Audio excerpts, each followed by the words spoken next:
Good evening, wrestling fans, and welcome to Monday Night Raw. Tonight, the WWE taking over the Nation Network. We've got a main event that you are not going to want to miss. But I'll tell you this, Mr. Vincent McMahon is here in the house tonight. We're going to be hearing from him live. Stay with us.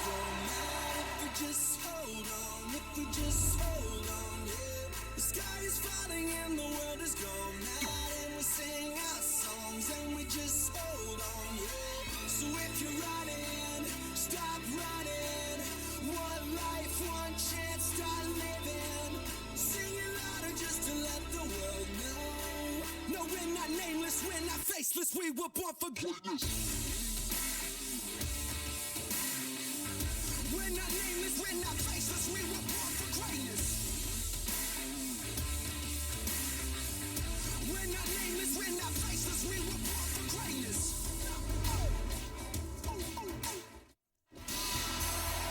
All right, everybody, welcome back. Joining me in the broadcast booth, Michael Cole. Michael, tonight is going to be one of those nights that I think people are going to be talking about for a very long time to come.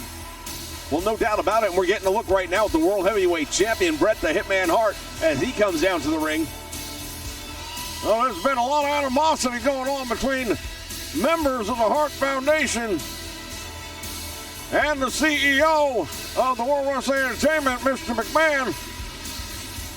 It was almost 2 months ago, and we saw what was a near attempt on his son's life as he went to his car in the parking lot and it exploded. The Hart Foundation are expected to be the ones behind it. All right, let me just say this right off the bat. You know, there's been a lot of stuff going on around here lately. There's been a lot of people who want to point fingers and blame the Hart Foundation for their bad luck. Well, let me tell you, if I'm gonna do something to you, Vince McMahon or anyone else, I'll do it to your face. So instead, I've got to play roundup here, trying to put all these loose ends together to clear my name for something I didn't do, when I should be worrying and focusing on defending the World Heavyweight Championship. Now you keep on trying the best that you can to separate me from my God-given right to be the best there is at what I do. So let me tell you this much right now. I am not playing your games anymore. I'm the best there is, the best there was, and the best there ever will be, and I am the WWE World Heavyweight Champion. And whether you like it or you don't like it, there's something. Oh, I think we're about to find out if he likes it or don't like it, and I have a pretty good idea. Not a big surprise to see the chairman of the board, the CEO, coming down to the ring. Vince McMahon does not look happy at all as he enters the ring. No, he definitely does not look happy at all. And I'll tell you right now, when it comes to Vince McMahon and when he's not in a good mood, everybody can pay the price for that one. All right. You had your piece. You said what you had to say. Now it's my turn. I might not have had a camera to catch you or your friends doing what you did to Shane's car, but it didn't blow up by itself. And it's clear there's nobody who would have done it more than you. So why should I believe you? Well, I know I'm a Canadian, but I thought there was something in this country about being innocent until proven guilty. Or does that only count for people with money? Well, I'll tell you this much right now. You may be the owner of this company, but you don't own me. That's where you're wrong, pal. That is where you are damn wrong. See, I own everything here. I own the WWE. I own the ring. I own the TV crew. I own the lights. And I damn sure own you. So you try and sabotage my family. You try to take one of us out. Trust me, I bite back. Yeah, I heard you bite. Vince, I'm not going to sit here and try to convince you you have your mind made up. But I, for one, have better things to do than entertain you and your conspiracy theories. I am your world champion. You better learn to live with that. I'm not living with it. I don't have to live with it. What I have to do is get a match. I've got to find somebody back there with enough ruthless aggression who will take you and separate you from the World Heavyweight title. And I know who that will be. And real soon, you and all these people will know as well. Yeah. Isn't that just like you? Finding someone else to fight your battles for you. Why don't you try and do it yourself? If you've got the guts, you and me right here in this ring.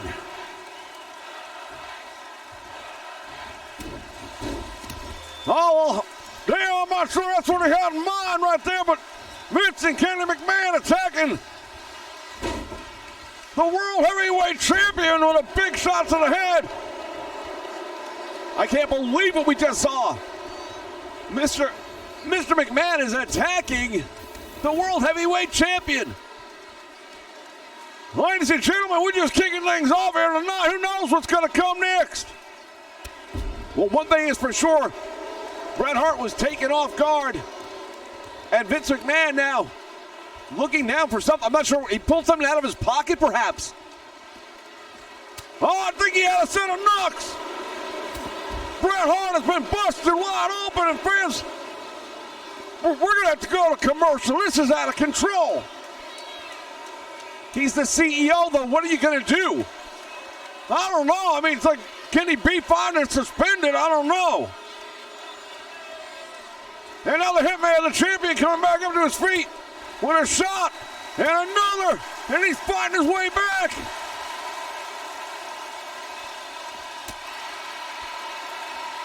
Man, oh man, this is unbelievable. We're getting a bonus match we didn't even have plans for. Well, you have to admit, he did tell McMahon, if you want me, let's do it in the ring right now. Into the steel steps he goes.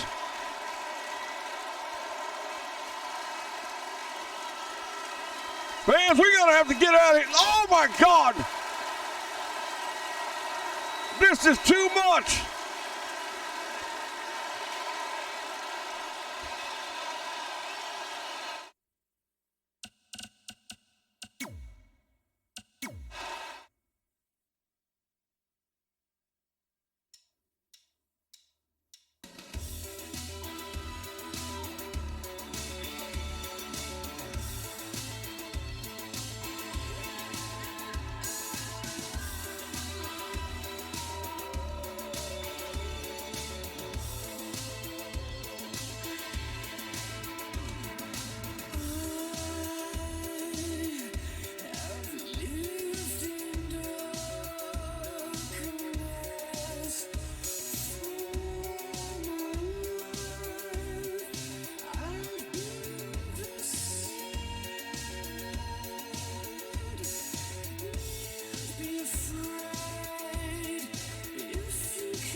All right, friends, we have managed to regain some semblance of order here. The following contest is scheduled for one fall. On the way to the ring, at a combined weight of 544 pounds, the APA. Well, the APA making their way down in the ring. They're going to have a big opportunity here tonight. Non-title match, but they're going to be going up against the tag team champions. Well, no doubt about it. The APA, they have been on top of their game as of late. The Acolyte Protection Agency, Ron Simmons and Bradshaw.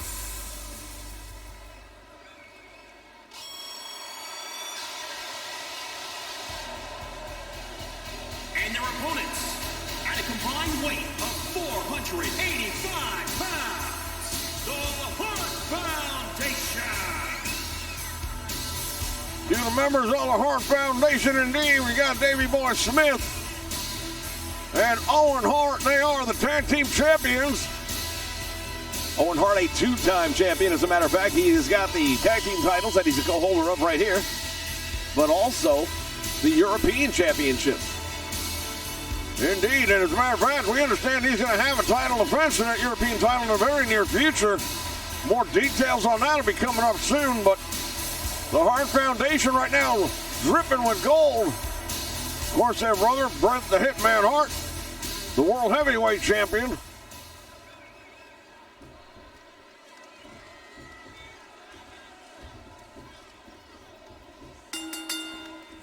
All right, the bell sounds, action is underway, and ladies and gentlemen, here we go.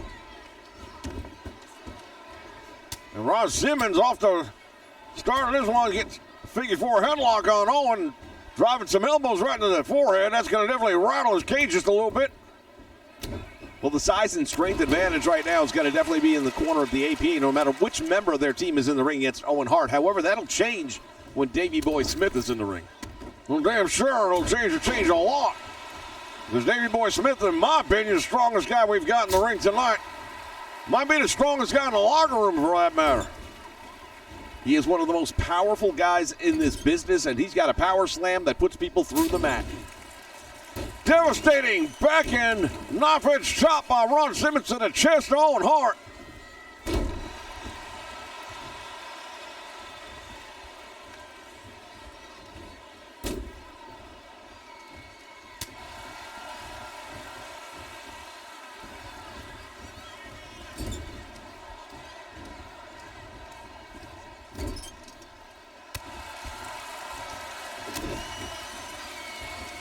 And now Owen Hart has got Ron Simmons by the back of the neck.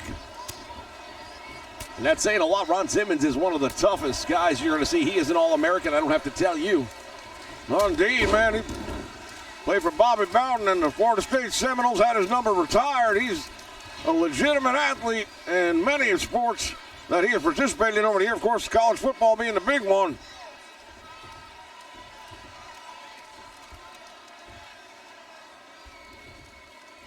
As Owen Hart right there in the corner, just reach up and make the tag. He's right there.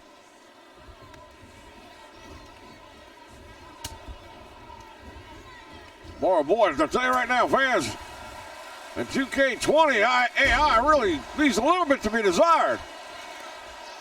Finally makes the tag. And now the British Bulldog is in the ring, and again, the power pendulum changes when he's in there, and that's not saying much because look at Bradshaw. I mean, he is one big, tough son of a gun, but I would still say the Bulldog is probably going to beat him in the gym. The British Bulldog beat damn near anybody I know in the gym. He is so strong and so powerful. We see him military press guys that are outweigh him by 50, 60, 80, even 100 pounds. And right now, Bradshaw's in control of this one. Big headbutt, down goes Davey Boy.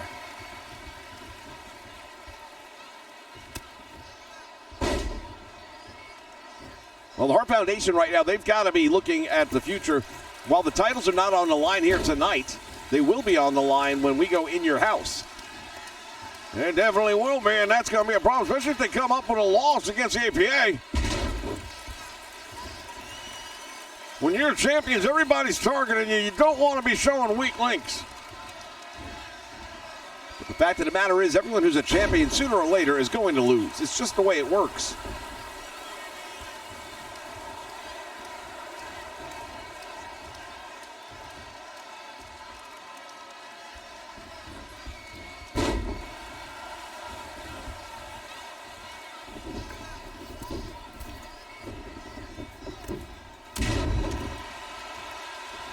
Nice move right there by Owen Hart. Now hooking the leg. He's going to go for the cover here. 1, 2, and they all damn almost got him.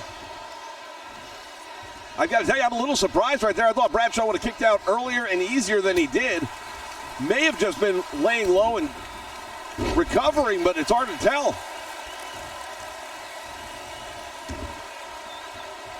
And now Owen Hart, the king of hearts, just look at him and tell you. Former King of the Ring winner. And now setting him up for a pile driver. Right on top of his head.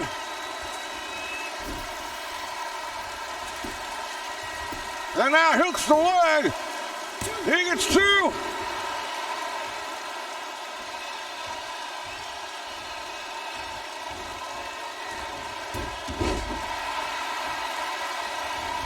There's Irish whip in the reverse out to the apron, and now Bradshaw hanging on the top rope to keep him going to the floor.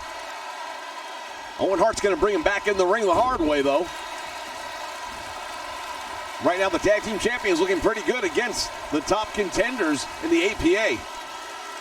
There's a lot of top contenders right now nipping at the heels of the APA, as well as the tag team champions.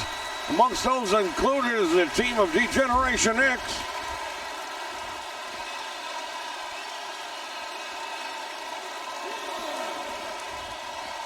Now thrown back into the ring a little unceremoniously, you might say, as Bradshaw turns his full attention now to Owen Hart. And he slams him, spine buster into the mat. Cover hooks the leg, it's 2, and he almost got him right there. Another close call right there, and another near 3 count. Owen Hart's going to have to figure something out here, and he might want to make another tag to the Bulldog. And like we said earlier, that is when they have the strength advantage back in their corner.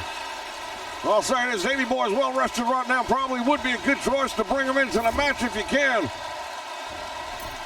Owen Hart now going up in his own corner. Could have made the tag, but instead hammering down with the right hands upside the head of Bradshaw.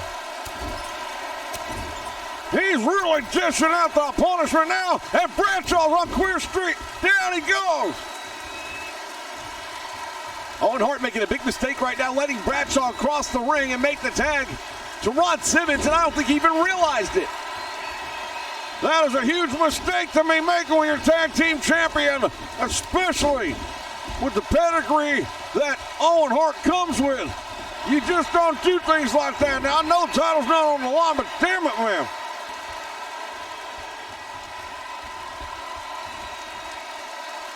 And now look at this. From a deadlift position, this is what we were talking about.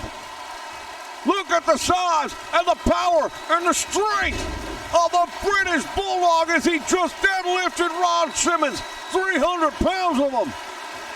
And military pressed him way up over top of his head. You just don't see people doing it like that.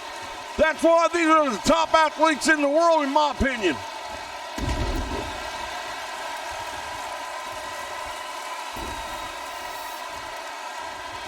And there he goes for the cover, hooks the leg, and I don't think Bradshaw going to be able to make the save. And a 2 count almost got Simmons. Ron Simmons, man, I'll tell you right now, he's got to be looking at this thing and wondering what just happened. When do you think the last time was someone deadlifted Ron Simmons off the canvas and military pressed him overhead? I say never. That was the last time, never. Both of these men lock up collar and elbow, and it's a battle of power and strength.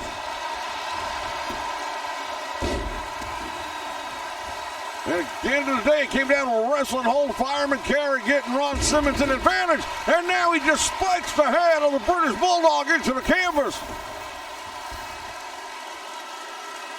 He rolls him over, goes for the cover. He hooks the leg. Will that be enough? 2 count only, but boy, I'll tell you, it was pretty close. We keep alluding to the fact that the tag team titles might not be on the line here tonight, but so much really is when you look at the match. There's no doubt about it. Anytime you're the tag team champions and you get into a match, the other team wants to make a name for themselves just as easy.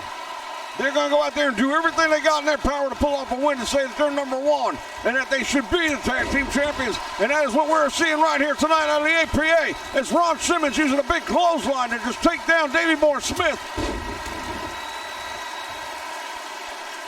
I'll tell you right now, this is the first time in this match where I have looked at Davey Boy Smith and not felt he was the stronger man. Well, he's taking a lot of punishment now. Simmons has him up on his back. What's he going to do with him? Sit out, slam, nicely done. And now Ron Simmons, he hooks the leg, he's one. He gets two. And Owen Hart making the same, otherwise it would have been over.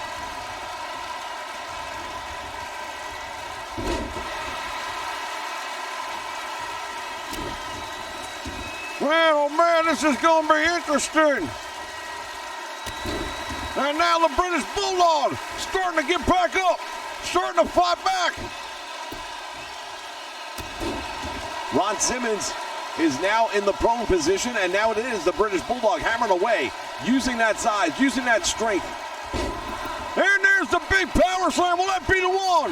He hooks the leg right away, goes for the cover. Bradshaw from across the ring. There's two. Oh, and he damn near got him. So close to getting the pinfall.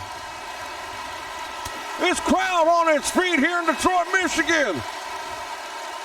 Capacity crowd for sure, and they are absolutely electrified right now. If they weren't from what happened in our opening segment with Vince McMahon and Bret the Hitman Hart, then they certainly are now. Davey Boy Smith has been down for a little bit now. He's having trouble getting back up now. Simmons making a big mistake, in my opinion, by leaving him down there. He should be working him over instead of playing to the fans. That's a mistake.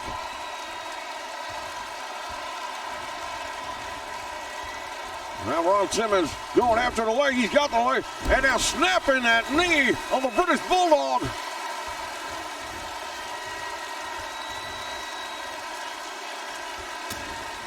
Simmons went for the club and clothesline the forearm.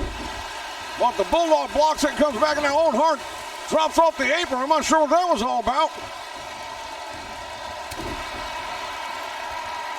Well, Ron Simmons now fighting back, and it's getting a little bit down and dirty, a little more street style at this point in time. Well, Ron Simmons, I'll tell you right now, between him and Bradshaw, these guys could be bouncers in any bar in the United States or around the world. For that matter, right there it is. The military press and slam by the British Bulldog, and again, Simmons in trouble. Davey Boy pulls him away from the ropes. Referee there, 1, 2. Oh my God, he had him. By God. Again, Bradshaw had to make the save, otherwise the match would have been over. Clearly it was over. Simmons made no attempt to kick out of that one.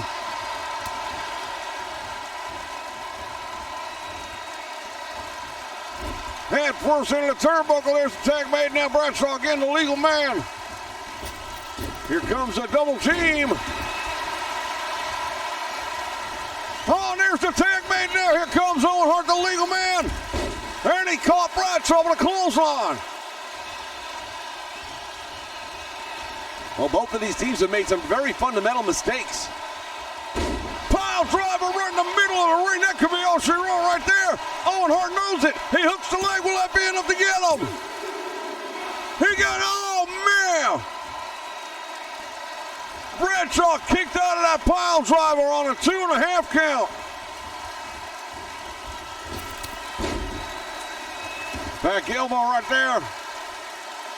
Well, Owen Hart has stunned the big man, and while Owen may not be the biggest man in the match right now, he is definitely one of the top technicians in the world. You don't come out of the dungeon without being able to handle a butt whooping. And here it goes right here, the family heirloom. The sharpshooter is on. Ron Simmons now is in the ring, and he's going to have to break it up, and he understands that was over. Bradshaw lucky to still be in this match. Owen Hart going to town now up the ropes. Back heel right to the face.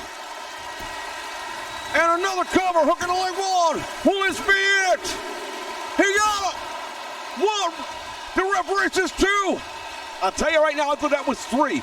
It looked like his hand came down. He might not have struck the mat, but boy, oh boy, I'll tell you that was as close as it's going to get. If I'm a member of the Hart Foundation, I might be wanting to talk to the referee about the speed of that third count. Now the double team down across the arm of Bradshaw. Bulldog goes into very unfriendly territory right there. Now Bradshaw turns his full attention to him. Another Irish whip into the turnbuckle, and Davey Boy Smith fighting his way back out with a big boot to the head of Bradshaw.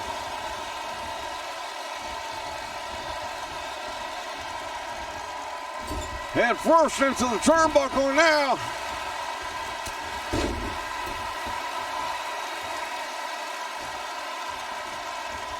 Bradshaw says this is it. Let's see what he's got in mind. Wait a minute. What's he doing? Looked like he was going after Owen for a moment, but then he changed his mind and now taking down the British Bulldog. Had that side headlock on, but now look who's got the side headlock on. And with the size of the arms and the power and the strength of the British Bulldog, I don't think I want to have my head being squeezed.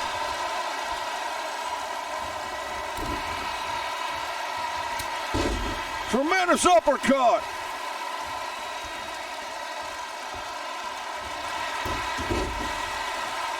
Deep arm drag takes him down. Now Snapmare takes him over.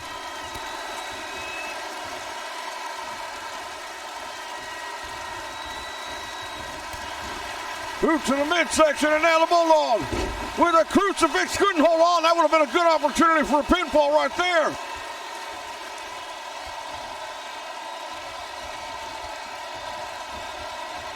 Winding up the arm now. That top wrist lock by the British Bulldog showing the power and the strength he possesses. He had Bradshaw down to one knee. Oh, now he caught him with that big sidewalk slam. Drove the wind right out of the British Bulldog. This could be it right here. Hooks the leg. Referee's there. And only going to get 2 count. And now Ron Simmons just sent Owen Hart flying all the way up to the floor. Well, the advantage right now belongs to the APA. The momentum's in their corner, and Owen Hart is not in his. Owen landed hard when he went over the top rope, hitting the floor. He might not be back up in the immediate future right now. That means Davey Boy's going to have to fight his own way out.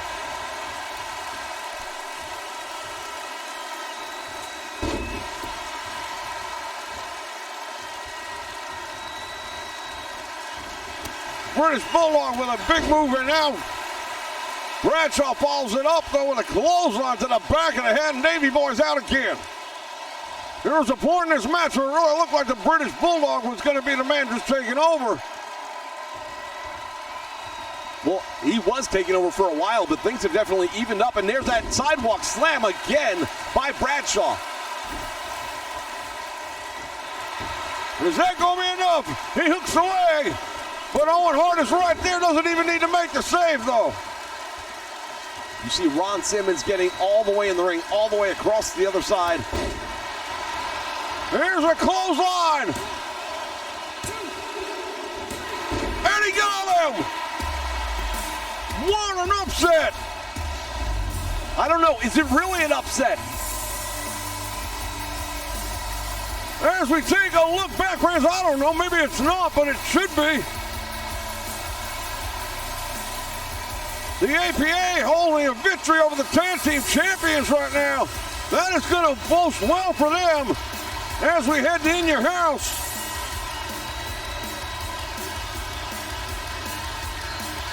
Well, I'll tell you right now, the APA had opportunities, as did the Hart Foundation.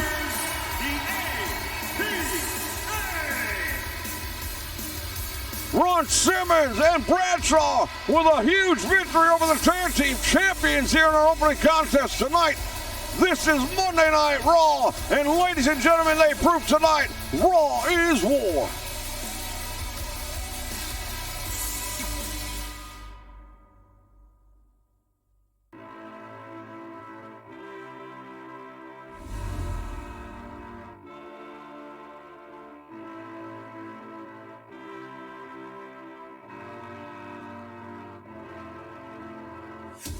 am a man at war, and I am fighting for all of the broken people, all of the people thrown overboard.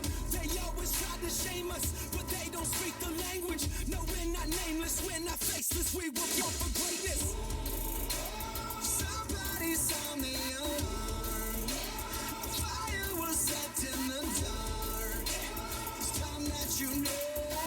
No, we're not nameless, we're not faceless, we were born for greatness. It doesn't matter if the world is going mad, if we just hold on, if we just hold on, yeah. The sky is falling and the world is going mad, and we sing our songs and we just hold on, yeah. So if you're running, stop running. One life, one chance, start living. Sing it louder just to let the world know. No, we're not nameless, we're not faceless, we were born for greatness. We're not nameless, we're not faceless, we were born for greatness. We're not nameless, we're not faceless, we were born for greatness. They say that I'm reckless because I'm relentless. They spit on my face and curse on my name and taking my life in vengeance. Yeah, you can try and blame us and try and take what's sacred. All right, fans, we are back.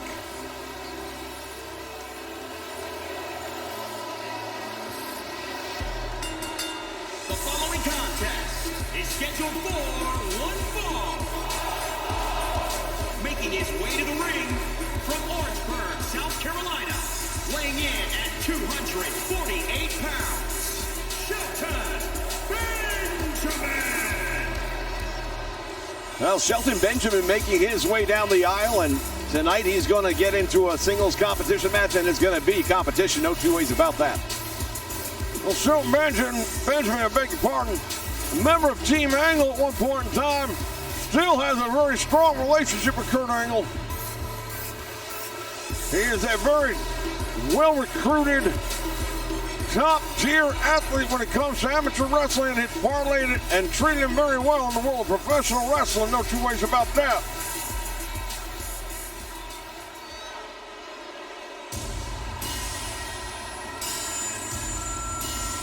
And his opponent from Georgia, weighing in at 227 pounds, Ken Shamrock.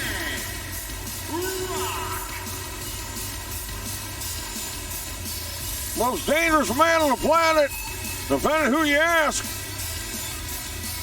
Ken Shamrock making his way down the aisle right now to get in the ring with Shelton Benjamin there. He's an MMA superstar. This is a man who knows all forms of martial arts and combat versus a man who is at one of the highest levels of amateur wrestling. This has the potential to be a tremendous matchup here. Well, we talked to you about Monday Night and Raw and why it's must-see TV. This is one of the reasons right here. We are looking at two top athletes, two of the best at what they do, and they're about to put it to the test right here tonight in front of the world. I want to thank everybody for joining us here on the Nation Network. We do appreciate you.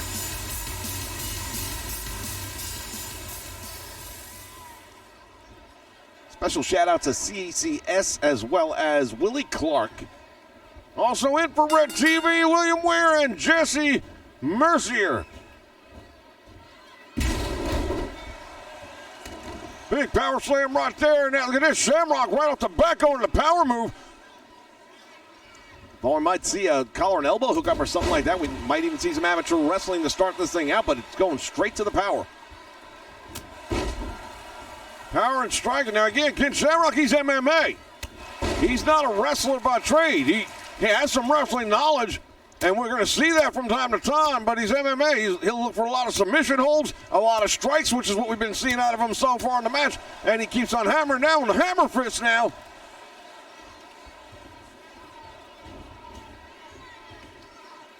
Shamrock put a power bomb, and Shelton Benjamin folded up like a cheap chair. Well, Ken Shamrock went for the cover, only got a one, not even a one count. Shelton Benjamin kicked out immediately from it. German suplex by Ken Shamrock. That's a wrestling hold right there, and Shamrock taking Benjamin to school on that one. been a one-sided match so far, but you have to wonder how long that can last.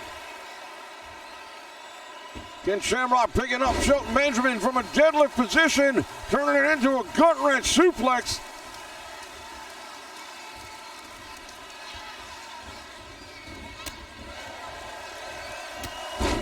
Oh, and a running knee strike.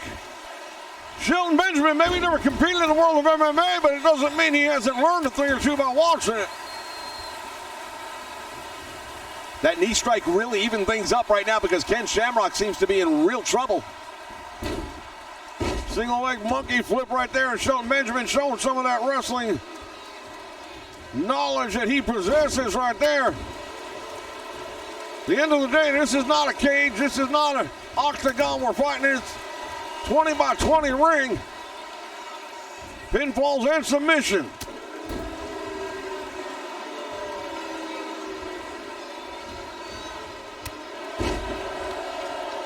Big knee lift right there by Shelton Benjamin. And he drops Shamrock with a short DDT right on the top of his head. Shamrock in trouble now. And look at this, going after the arm. Ken Shamrock, he's going to try and break the arm. Referee's asking Shamrock if he wants to give it up.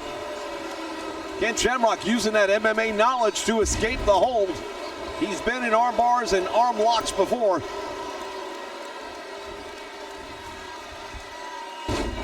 We talk about the differences between MMA and the WWE, but at the same time, there are a lot of things that are going to be used as very useful tools for Ken Shamrock as he parlays them from one brand into the other.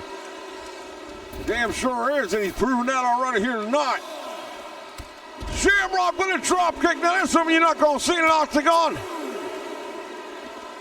And again goes for the deadlift on the concrete floor. If he completes what I think he's going to do, there it is. Gut wrench, power bomb on the floor here ringside. And just throws him into the steel steps.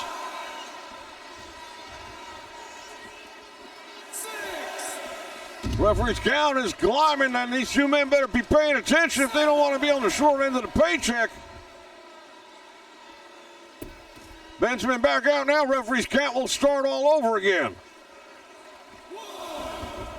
Ken Shamrock wants it in the ring, throws him in the ring, and he comes right after him. Neither of these men are going to want to count out. Not a win or a loss. I have to agree with that 100%. Butterfly suplex right there by Ken Shamrock, who's got Shelton Benjamin now in trouble. Nice takedown there. He's got that arm, and he's got the leg, and now what's he doing here? Look at the move. He's pulling back on that. Referee's asking Shelton Benjamin if he can take it anymore or not. He's so close to the ropes, but the problem is the hand that could reach the ropes is the one that Ken Shamrock had shored up. I don't know what he calls it, but man, oh man, that looked painful. Well, I can tell you it was painful just the look on the face as Shelton Benjamin told the story.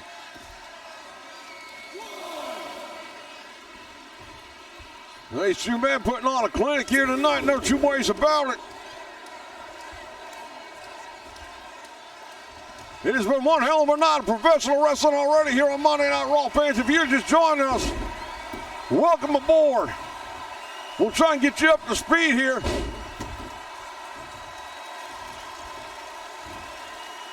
Trifecta of German suplexes right there by Shamrock. And he covers, hooks the leg. He's got one, and Shelton Benjamin somehow reaches deep down inside and manages to kick out on a 1 count. And now Benjamin going outside the ring, which might not be a bad move. Trying to collect himself for a moment. He tells Ken Shamrock, just give me a minute.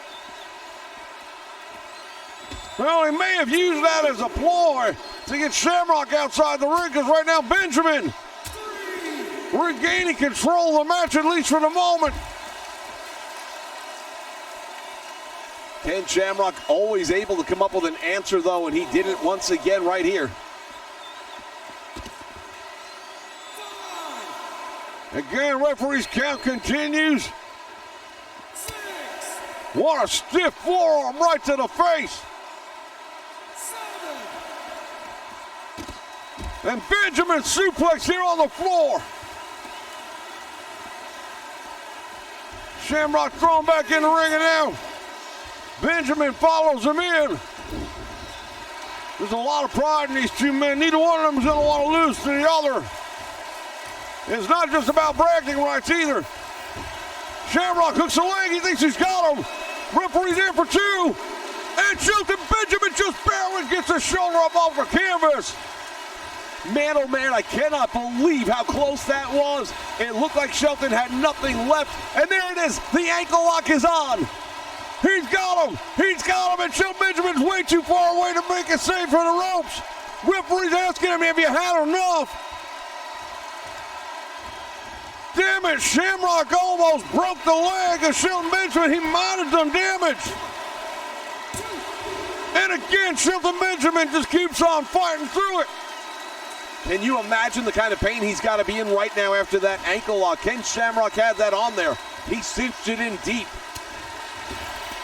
We're going to want to pay close attention now to Shelton Benjamin and see how he behaves after that one. Easily could have a lingering effect as he just throws Shamrock over the top rope, and he landed hard. Anytime an athlete is thrown over the top rope to the floor, there's a danger of a 7 to 8 foot drop, and you can't always take those things the way you'd like to. No, you damn sure can't. Not when somebody's throwing you out. It's bad enough if you're doing it on your own. Once again, both men are going to beat the count back in, and Shamrock ties up with Shelton Benjamin, sends him into the corner with an Irish whip. Oh, do-si-do, and there we go. Tornado DDT, and Shelton Benjamin may be out. Shamrock with a boot, and now he hooks the leg. Did he do enough this time to keep him down? No. Man, oh man, I'll tell you, this is absolutely unbelievable. The heart of Shelton Benjamin is on display here tonight.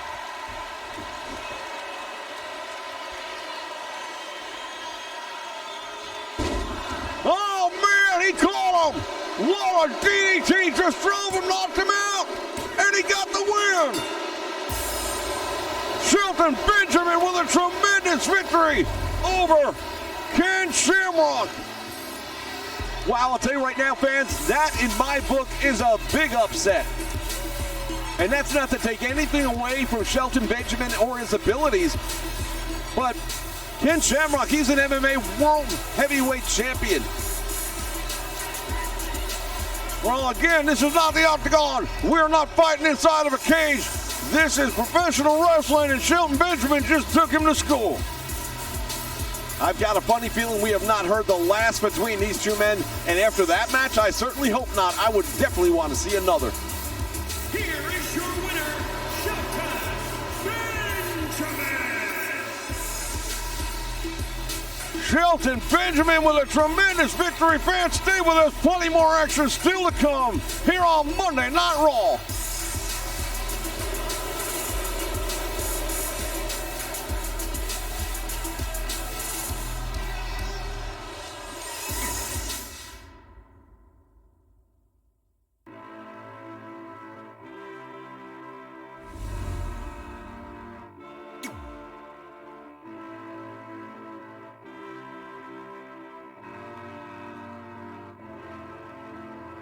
I am a man at war, and I am fighting for all of the broken people, all of the people thrown overboard. They always try to shame us, but they don't speak the language. No, we're not nameless, we're not faceless, we were born for greatness.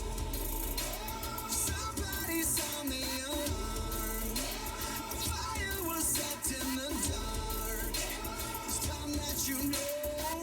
No, we're not nameless, we're not faceless, we were born for greatness. It doesn't matter if the world is going mad, if we just hold on, if we just hold on, yeah. The sky is falling and the world is going mad.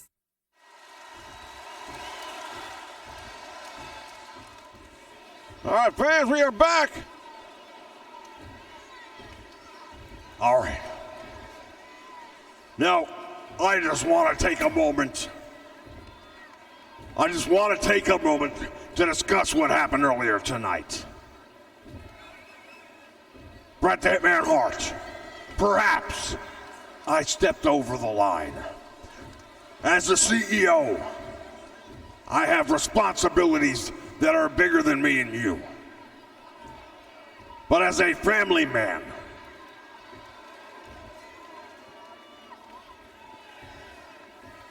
damn it, when you go after my family, you go after me.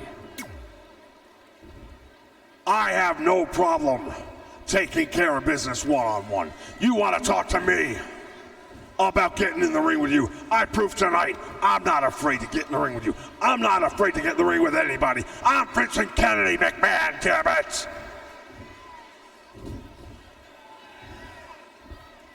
However, Oh, hell! Business just picked up! The Texas Rattlesnake is here, and that is not good news for Vincent McMahon. No love lost, and that's saying it the easy way.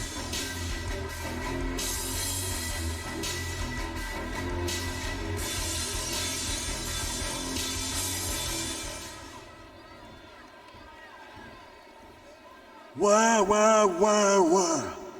Let me tell you something, you sorry son of a bitch. Everybody here is sick and tired of hearing you whine and cry. Hell, you don't know who took out Shane's car. Hell, it could have been me, couldn't it? You want to take a piece of old Stone Cold with you? Now listen. I'm not here to get into a fight or argument with you. I know the Hart Foundation was behind this. But if you want to come out here and challenge me, if you want to come out here and try to thwart my authority, well then you and I have our own problem then. We have our own problem there. Is that something supposed to scare me? You trying to scare old Stone Cold with shaking in my boots because it ain't gonna happen. But I'll tell you what will happen. I'll stump a mud hole in your ass and I'll walk it dry right here in Detroit, Michigan, in front of all these fans and in front of all the fans watching on the Nation Network. So you best watch what you say to me. Don't screw with a rattlesnake. All right, I'll tell you what. Clearly you're in the mood for a fight tonight. So if it's a fight you want, then it's a fight you're gonna get.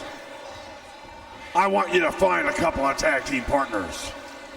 It'll be the McMahon family going up against you and anyone you can get. I understand you, right? Your dumbass just challenged me to a match right here on Monday Night Raw. Oh, Lord, hell must have frozen over, or Christmas just came early. I didn't say you were going to fight me. I said the McMahon family. But trust me, you better find a couple of good partners, because you're going to need them. And just like you to back out. Oh, hell, here we go again! And this time it's Vince McMahon tasting it. Well, this time it was McMahon on the receiving end. Stone Cold Steve Austin had heard all he wanted to hear, and that was it. Knee to the midsection, and now Stone Cold Steve Austin takes down the owner of the WWE, and we'll be back.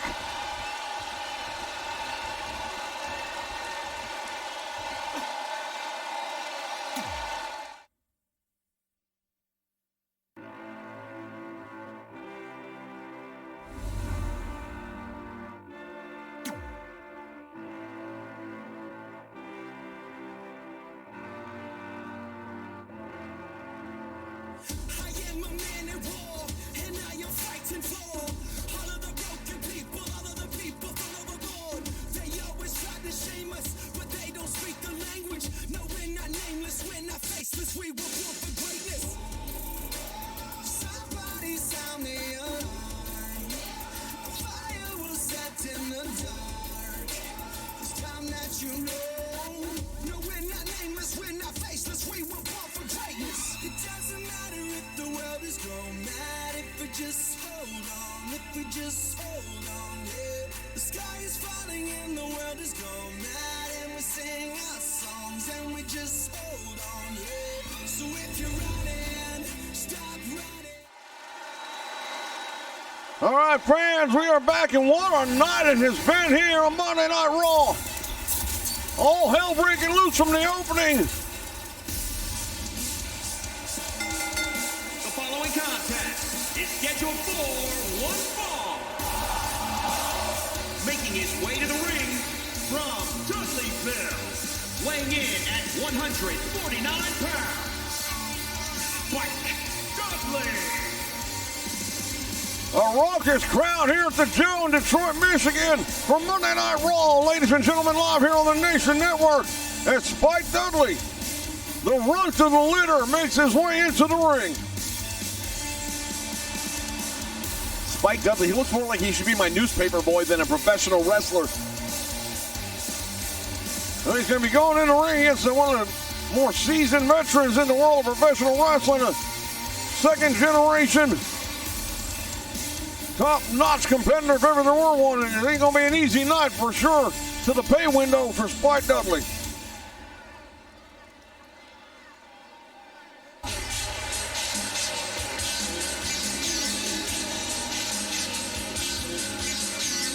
And his opponent from Tennessee, weighing in at 230 pounds, Jeff Jarrett. Well, Jeff Jarrett making his way down to the ring. In what should be a very interesting matchup.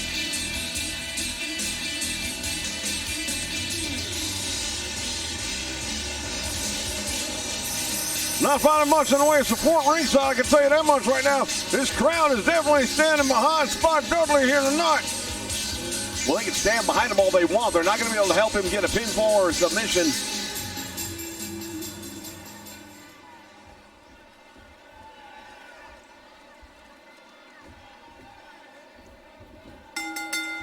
All right, bell sound action on the way. Look at this. Spike went for a clothesline, and Jarrett just simply ducked it out almost effortlessly. Rear waist lock right now, and Spike Dudley with a wrestling move right there takes him down. Nicely done. Well, this is some of the action I would have thought we might have seen in the Shelton Benjamin Shamrock match earlier that we never did get. Nice reversal right there by Spike as well when it snapped man take him over. Now rear chin lock. And you're right, this has been a very good wrestling match to start things off right here. Not what I was expecting at all out of Jeff Jarrett against Spike Dudley. Spike Dudley, of course, coming from the world of extreme wrestling. That hardcore style, it runs in his veins, but he's not going to be able to use it here in this match. No, and I'll tell you right now, that's something that can help equalize the fact that he pretty much gives up size and strength to everyone he steps in the ring with. If he were able to turn around and at least pick up a chair or something, maybe. Jeff Jarrett, after that shot to the head, goes to the cover and doesn't even get a one. Once again, we want to thank you, fans, for joining us here on the Nation Network. What a hell of a night it's been already. Jarrett just spiking that knee right into the head.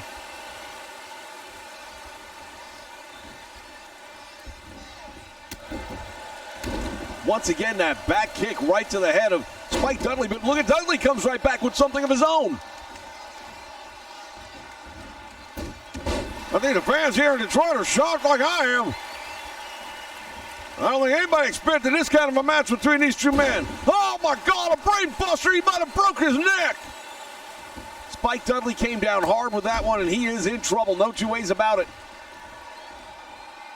I'll say he is. He paid the price, and he paid it big.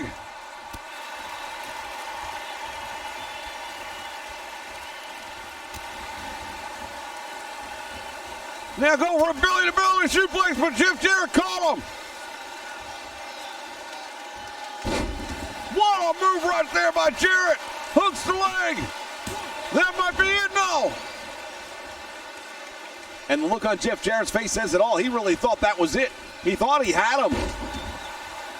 Spike Dudley reaching down for something. You know what they say? It isn't about the size of the dog, and the fight's about the size of the fight and the dog. And Spike Dudley proves that each and every time out here.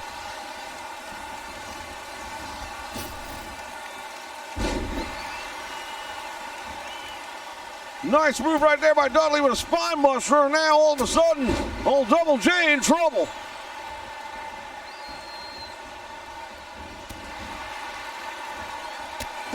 What a drop kick. Man, that really knocked him for a loop. Jarrett again with that flying knee. Punishing Spike Dudley with hooks the leg. Will that be enough? No. Well, these two men go back and forth right here, but Spike Dudley has definitely been eating the majority of the punishment. Oh, and there's some more DDT. Spike's in trouble. Referee might want to just do him a favor and call this one. Shoulders are down to the man. Will that be it? 2.5 count once again. Spike Dudley able to get to his feet now. He actually looks a little perturbed. Well, he was, but he stood there and didn't do anything about it. Now, here comes a stroke. It's all over.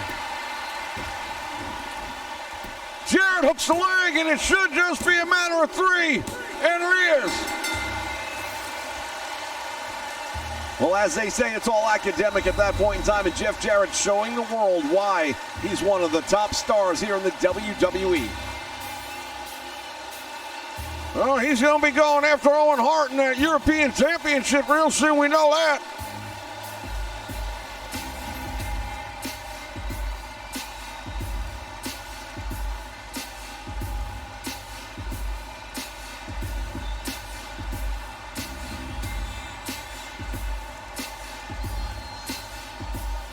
There were a couple of moments where it looked like Spike Dudley might be able to pull off an upset.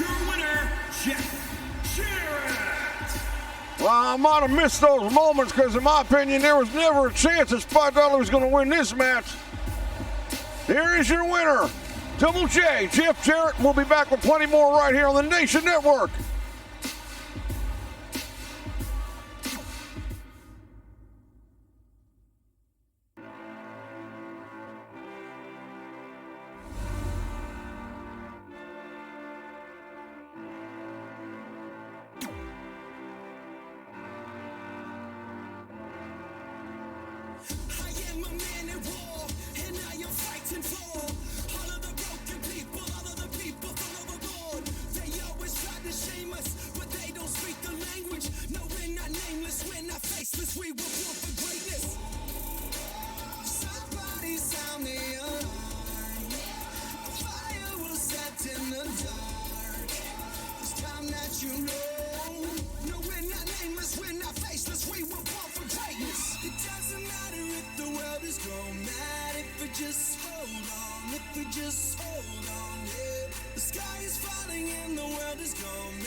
We were born for greatness. We're not nameless, we're not faceless. We were born for greatness. We're not nameless, we're not faceless. We were born for greatness.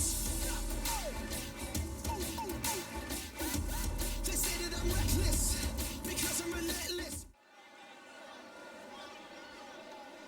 All right, fans, we are back, and it's time now for 6-Woman Divas Battle Royal. 6-Woman Battle Royal, making her way to the ring from Toronto, Ontario, Canada,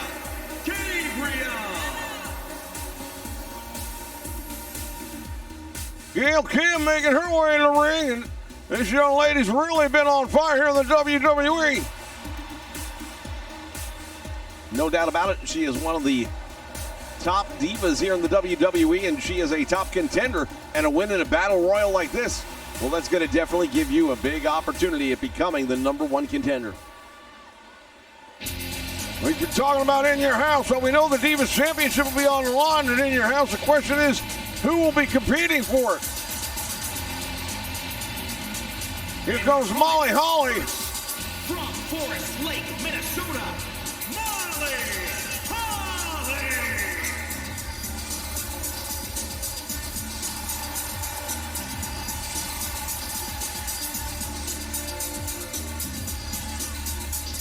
Again, all 6 of these women that will be competing here tonight, they are contenders in the very least for that Divas Championship. The winner will go out with a big opportunity here tonight. And from Toronto, Ontario, Canada, Trish Stratus. Well, to the point you're making, they're going to go from the Detroit, Michigan Joe Louis Arena to In Your House, and they're going to be going after the Divas Heavyweight Championship, whoever the winner is of this match. So there's plenty on the line. Yeah, I'll say there sure as hell is. Trish Stratus right there. A little Stratusfaction there, will always get it done. I mean, you just look at the first half of the Battle Royal entrance so far, and any one of them could be the winner. Any one of them could be the Divas Champion. Well, you get no argument from me. And from Buffalo, New York, the WWE Women's Champion, the Glamazon, Beth Phoenix. Now we're talking about championships and being title defense and all that. Beth Phoenix right now, the women's champion. If she wins the Battle Royal, she's going to get to hand pick who she goes against.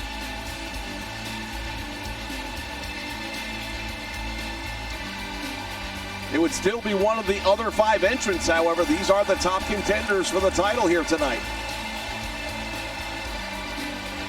Normally, as a champion, I would think she wouldn't necessarily want to get her hands dirty on that like this, take it off, let them find out, figure out who her opponent's going to be, but she wanted to get a close-up and personal look.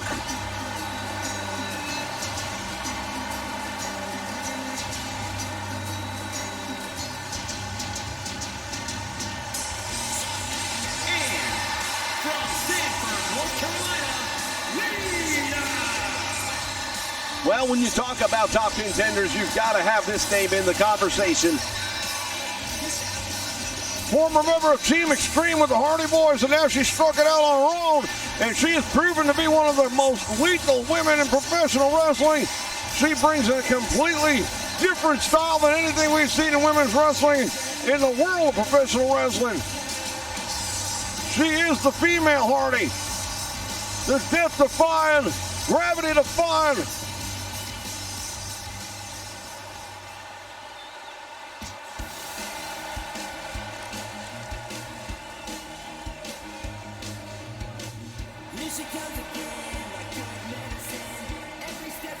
And from Baltimore, Maryland, Stan C.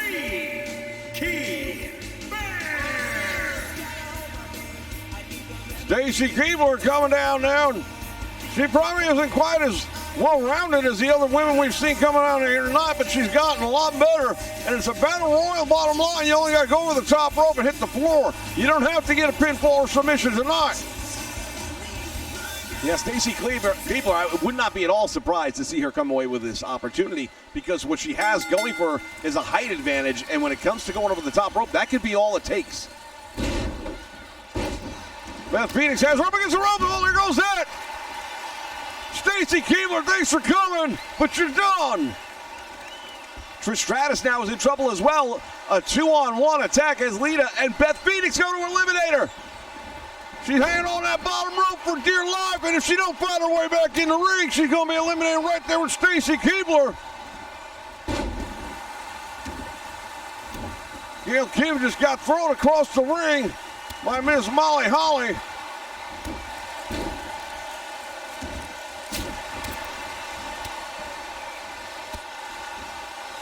Series of shots right there, and I said, oh, what a big kick by Gail Kim.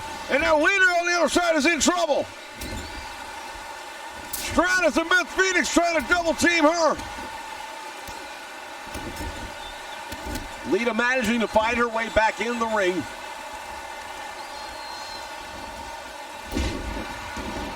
Well, one elimination is going to be an odd man advantage or an odd woman advantage, as the case may be.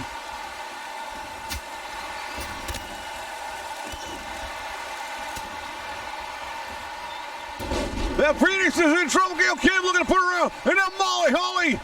They're trying to double team the champion here. They got her over the floor. Oh, she almost touched the floor.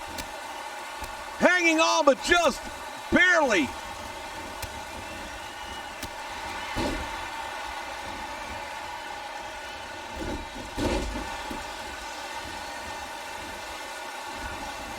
It is fast and furious in a battle royal, ladies and gentlemen.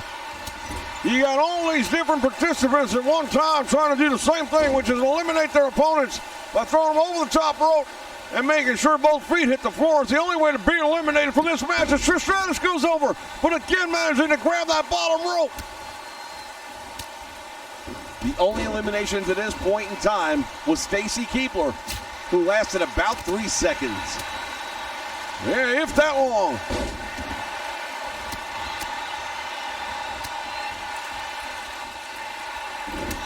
You know, perhaps they thought that same thing about the height and the length, that was the only threat that she had, and they all decided, hey, let's get rid of her, because Beth Phoenix didn't waste no time at all.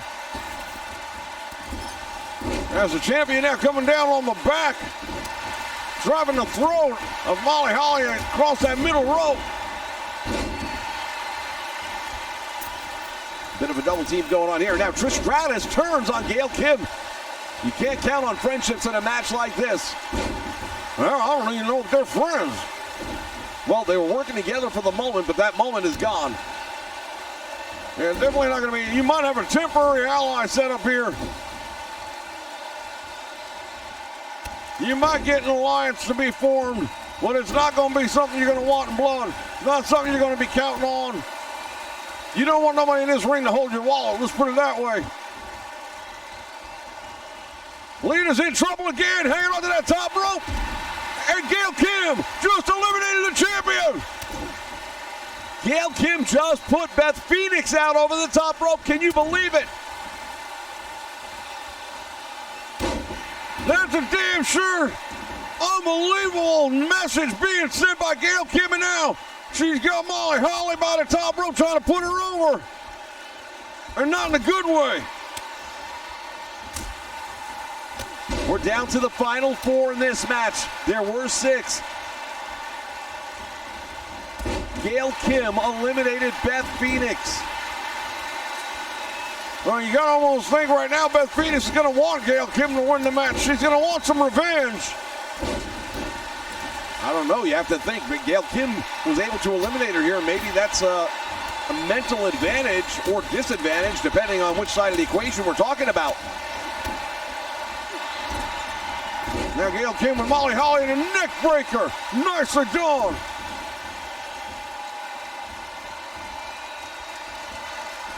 Trish Stratus in trouble. Hurricane Rana takes her all the way out to the floor. Trish Stratus eliminated by Lita. Now Lita and Molly Holly. Good golly, Miss Molly. Molly Holly now stunning Lita with a series of forearm shots. And a clothesline, and Lita's been eliminated. Could it be? Gail Kim and Molly Holly fighting for the honor of competing for the WWE Women's Championship, and it's going to happen. And in your house, the question is, with who? Molly Holly now getting that top wrist lock on Gail Kim, but she doesn't stay with it very long. Gail Kim fighting her way back up. Planning over that side slam. Gail Kim eliminated the champion. Now, if she was to manage to win this whole thing, that's going to look real good on her resume. And to the point we made earlier, a psychological advantage, no two ways about it, would be had.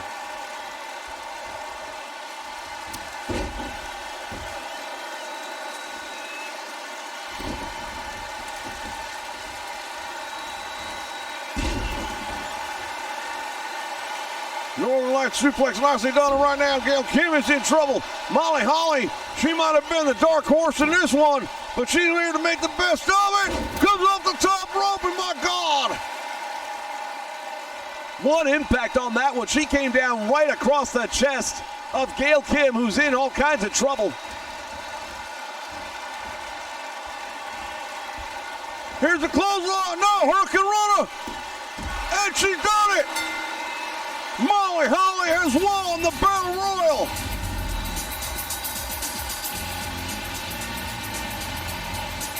Well, I'll tell you what, we've seen a lot of unbelievable things here tonight. But maybe this is one of the biggest surprises of the night by my best guesstimation. Here is your winner, Molly Holly. I don't know that anybody was picking her to win it, but she did. And that's all that really matters at the end of the day. Ladies and gentlemen, stick around. We got a big main event still to come.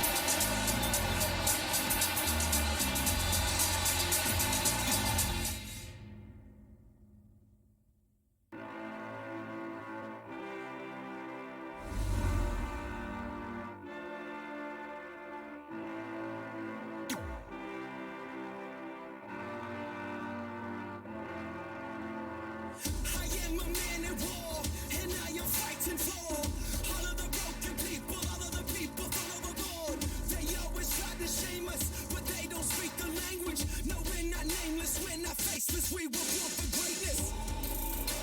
Somebody sound the alarm. A fire will set in the dark. It's time that you know. No, we're not nameless, we're not faceless, we were born for greatness. It doesn't matter if the world is going mad, if we just hold on, if we just hold on, yeah. The sky is falling and the world is going mad, and we sing our songs and we just hold on, yeah. So if you're running, stop running. One life, one chance, start living. Sing it louder just to let the world know. No, we're not nameless, we're not faceless, we were born for greatness. We're not nameless, we're not faceless, we were born for greatness. We're not nameless, we're not faceless, we were born for greatness. They say that I'm reckless, because I'm relentless. They spit on my face and curse on my name and taking my life in vengeance. Yeah, you can try and blame us and try and take what's sacred, but we're not nameless, we're not faceless, we were born for greatness. Somebody sound the alarm. A fire will set in the dark. It's time that All right, friends, we are back, and ladies and gentlemen, more Monday Night Raw, Raw's War, as we take a look at one half a very unique tag team we're going to be seeing here tonight. Well, already unique is the fact that Tajiri is being accompanied by Luna Vachon. Well, just think about it. One of these two got to be the brains of the operation. I'll let you figure out which one.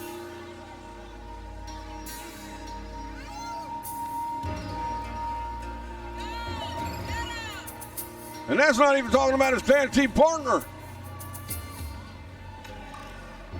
Well, we mentioned earlier that the Hart Foundation, number one, they were defeated in a non-title match. And that there are so many tag teams right now that are all gunning for them. And the two teams we're about to see in the ring tonight, both abstract in general speaking, that they are not normally tag team partners. But depending how well they gel, depending how they look, who knows?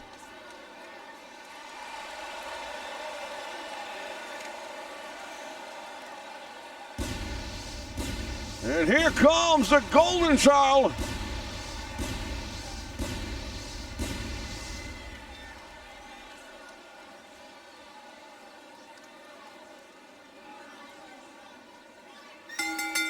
And his partner from Hollywood, California, weighing in at 246 pounds, Goldman.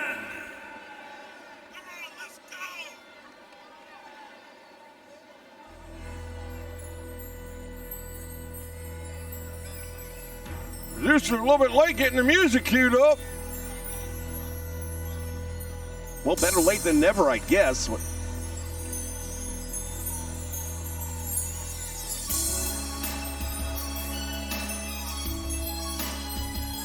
Some people refer to him as eccentric. I don't know if I want to give him a compliment quite that good. He is definitely a master manipulator when it comes to the psychological warfare of professional wrestling.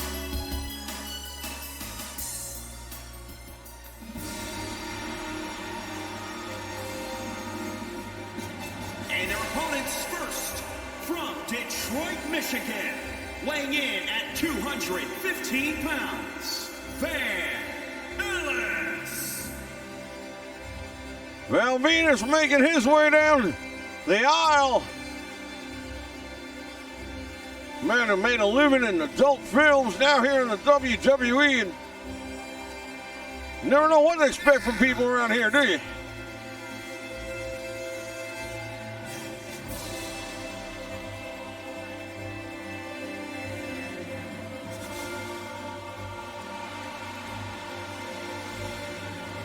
Well, I've got to say one thing about Val Venus. A lot of the women really do take into him.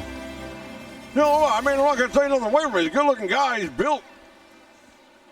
Definitely doesn't miss any time in the gym, and he's got a hell of an impressive record here in the world of professional wrestling. And his partner from Canada, weighing in at 229 pounds, Lance Storm.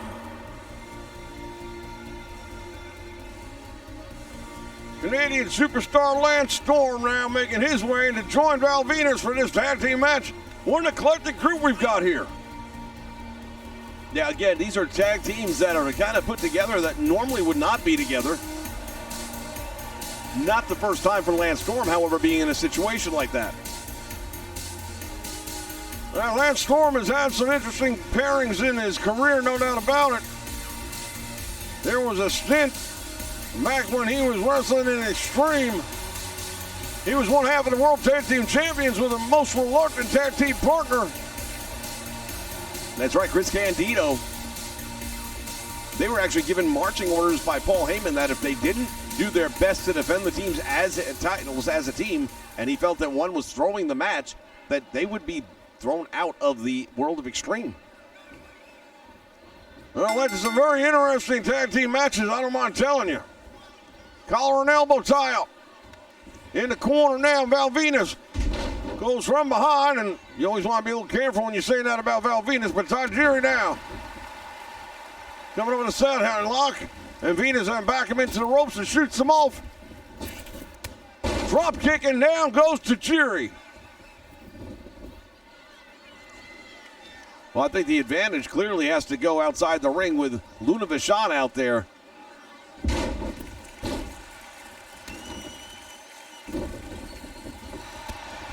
And Tajiri with a big kick to the head.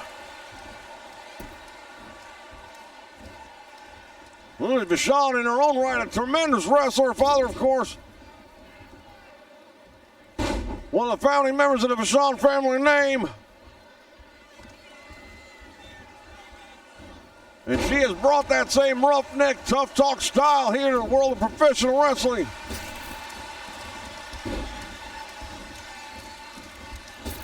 Oh, the drop kick caught him, and it sent him clear over the top rope out to the floor. Tajiri's in trouble. What a drop kick, and Tajiri, I don't think he knows where he is.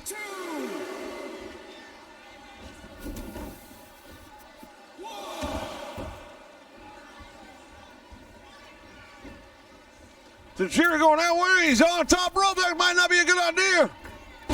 Oh, and he caught him. Nice move right there. Down across the shoulder blade. And now here comes Goldust in the ring. Luna Vachon from outside the ring is really enjoying what she's seeing now. Her team back on track.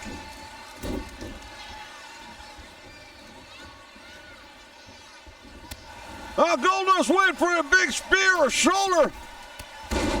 And instead, he paid the price. Lance Storm has got him now into the turnbuckle, and now Goldust in the wrong part of town. There's a tag made. Double team coming up. Inverted atomic knee drop and a boot to the face.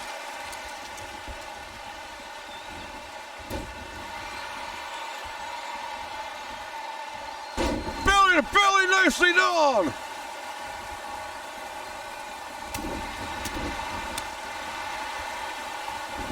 Well, to my knowledge, neither of these four men have beef with one another. Well, stick around, though. The night's not over.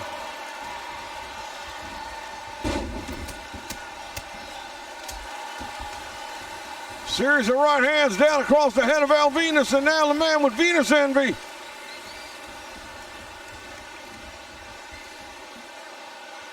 Goldust with a spike pile driver, and boy, oh boy, Val Venus paying the price this time. Tried to make the tag out right there to Lance Storm, but Goldust not having anything to do with it. Now Tajiri tagging himself in. And again walks into a big right hand. And the second time tonight he's been left loopy at the hands of Al Venus. Snapmare down by Lance Storm, Canadian superstar. Dropping that leg down across the chest. Oh, a boot by the buzzsaw. Well, they call him the Japanese buzzsaw for a reason. He falls in the lines of the Cruiserweight division, but my goodness, what he's able to do. They exchange chops right in the middle of the ring now. Belly to belly suplex. Lance Storm again as he plants him, and Tajiri in trouble. Now Venus wasting no time at all, goes for the cover. He gets a 1 count, and Tajiri able to sit up from it. Well, a little bit early in the match, but we've seen crazier things happen hell tonight.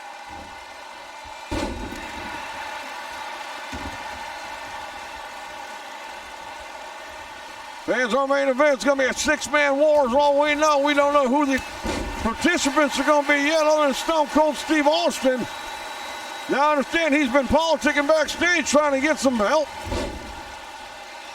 Well, one thing about the Texas Rattlesnake, you have to remember, he's not all that popular with a lot of people. And that Tajiri's got him. In that tarantula hole there in the corner, Val Venus feeling it. Of course, using the ropes, you're not going to get a submission. It won't count. Val Venus catches him, and now he drives him into the canvas, buying him enough time to get over and make the tag, and here comes Lance Storm. Ladies and gentlemen, there's going to be a very special edition of Ringside Rhetoric immediately following our broadcast, so stay with us for that. A little back and forth action. And a clothesline now by Tajiri.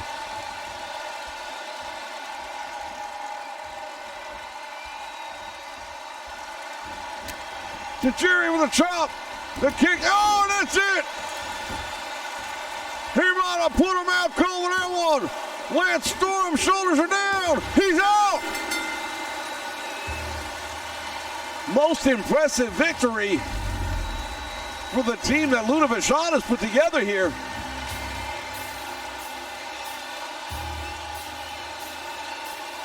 Well, you know what? Say what you will. I know I made a comment at the beginning of the match about which one's the brains of the operation. Here are your winners. An elephant shows you different teeth than the ones he bites you with, all right? Luna Vachon must know what she's doing because these two look pretty damn impressive in there to me tonight. Stick around, fans. Main event is up next right here on Monday Night Raw.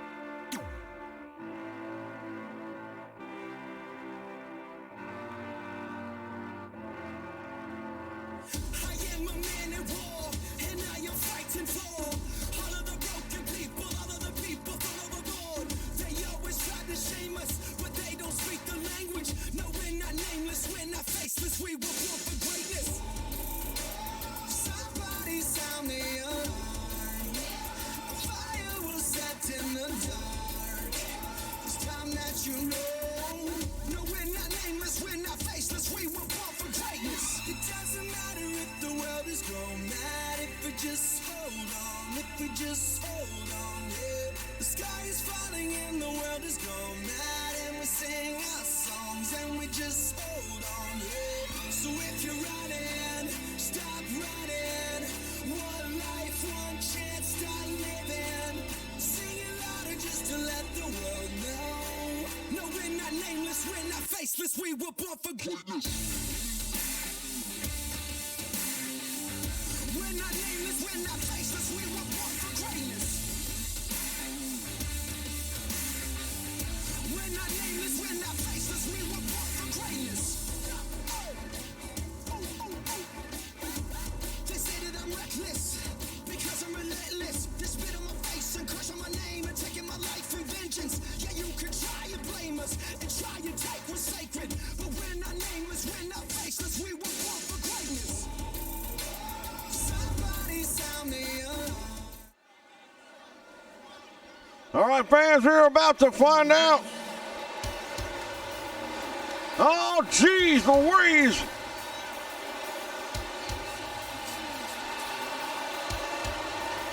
Well, he said members of his family. The following contest is scheduled for one fall.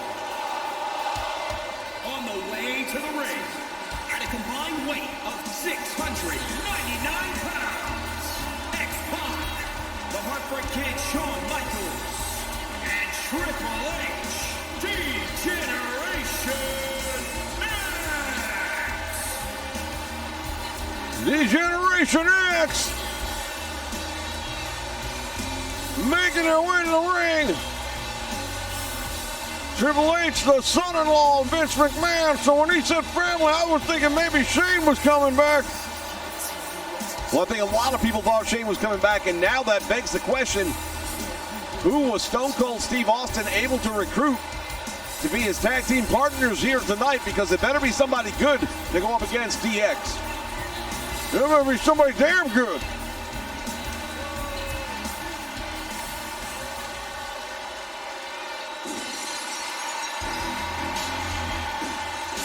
All right, for the second time tonight, we're going to see Stone Cold Steve Austin make his way down that aisle. And their opponents, first, from Victoria, Texas, weighing in at 252 pounds, Stone Cold Steve Austin. The Texas Rattlesnake is here on Monday Night Raw. And when that happens, you know business is about to pick up. The master of the Stone Cold Stunner, and if he hits any one of the three men outside the ring with that, the match is over. Well, based on history, I'd have to agree with that. Once again, fans, a capacity crowd here at the Joe Louis Arena, Detroit, Michigan for Monday Night Raw. Thank you for joining us here on the Nation Network. A very special episode of Ringside Rhetoric will be coming up right after this, so stay with us.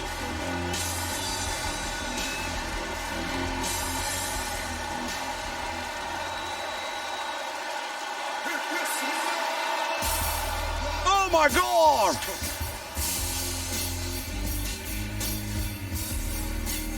And from Miami, Florida, weighing in at 275 pounds, the WWE Intercontinental Champion, Rock. Well, he got himself a hell of a tag team partner. The Intercontinental Champion, The Rock, the man who took that title from Edge and won a hell of a series of matches they had.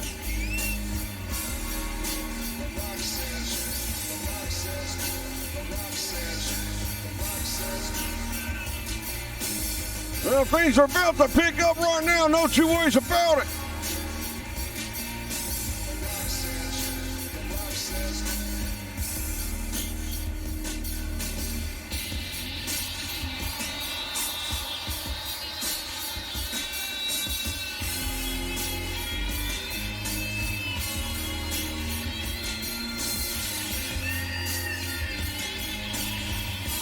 This crowd coming unglued here in Detroit, Michigan.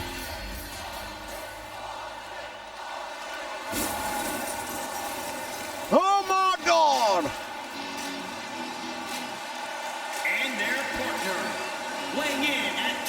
187 pounds, Mankind.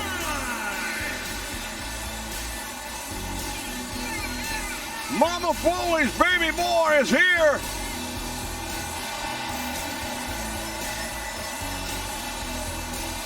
Well, you see him wearing that jacket that he's been putting on here, the Rock and Sock Connection. He claims that there's a tag team happening there. The only problem is the Rock doesn't seem to know about it.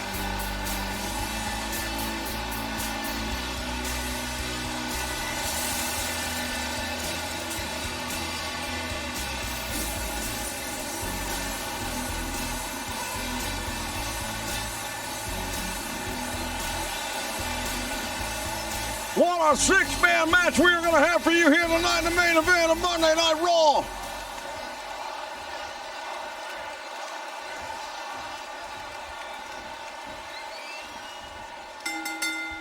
All right, Bill, Sand action on the way now. Austin locking up with X-Pac to start this one off. And Austin teeing off and hammering away. Got him in the corner now. X-Pac's in trouble. And look at his rake in the eyes right across that top rope. That's going to leave him blinded for at least a few moments until he can get his bearings back. Oh, gee, it's going to be disorienting to have your eyes raked across that top cable like that. You know, back in the old days, they actually used rope. But even this cable with that tape wrapping around is very gritty across the eyes when you get raked like that. Doesn't take much. And look at this. Mankind tagging himself in the match. I don't even know if Austin's aware. What a move. What a series of moves by X-Pac.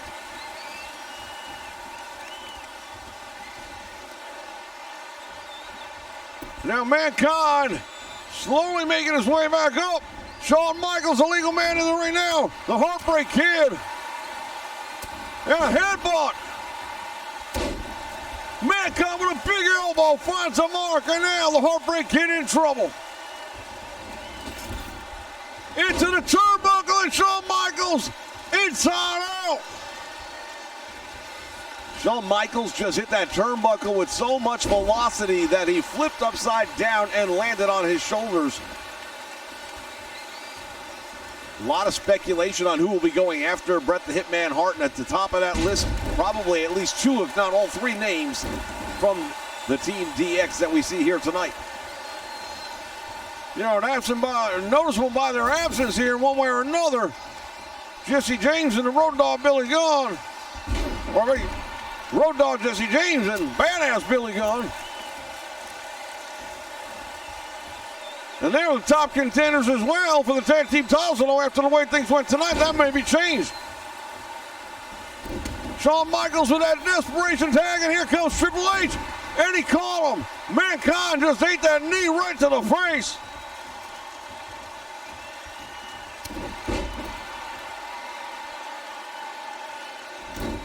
And Mankind up, and right back in the face of Triple H.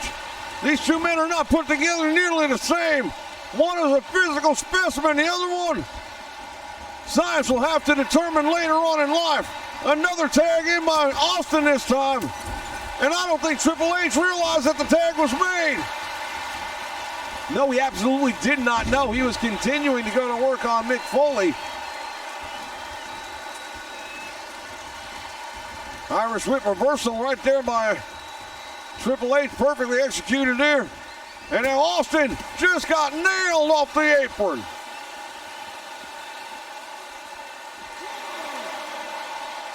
Triple H trying to take out the leg of Austin. He saw that knee brace on there and he went for it, but Austin not having anything to do with it as these two men fighting it out here in the aisleway.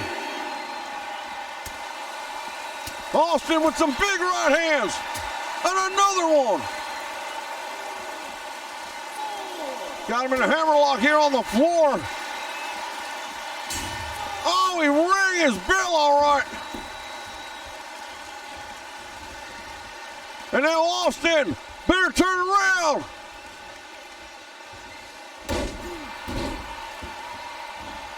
Well, Stone Cold Steve Austin made a classic mistake right there. Normally, he would not make something like that by turning his back on somebody like Triple H.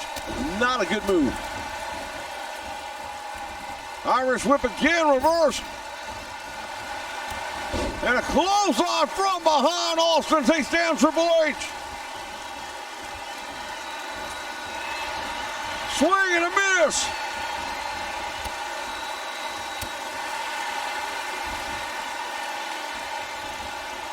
Back and forth. Oh, man, Triple H telling Austin what he thinks of him, and now Austin's going to have an opportunity to do the same.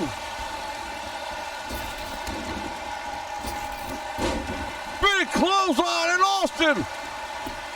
Tag is made, and that was a good thing that was happening there because he was in trouble.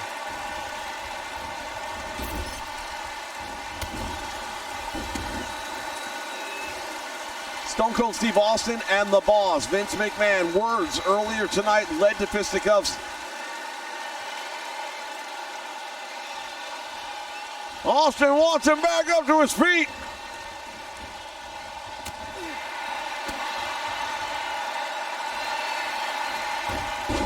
Nice move right there by X-Pac, and he's quick. He is quick as a hiccup.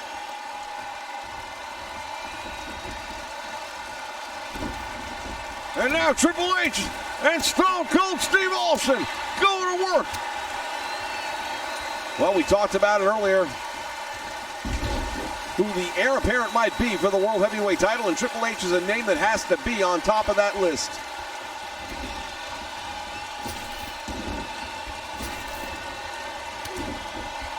Oh, and he called him with DDT. Austin dropped right on his head.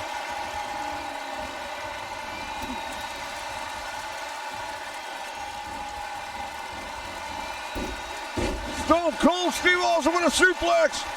Oh, now he's telling Triple H what he thinks of him.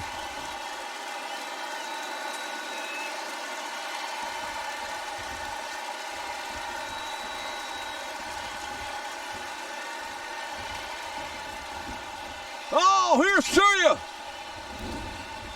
Triple H never, or I should say Austin never short on words or opinions.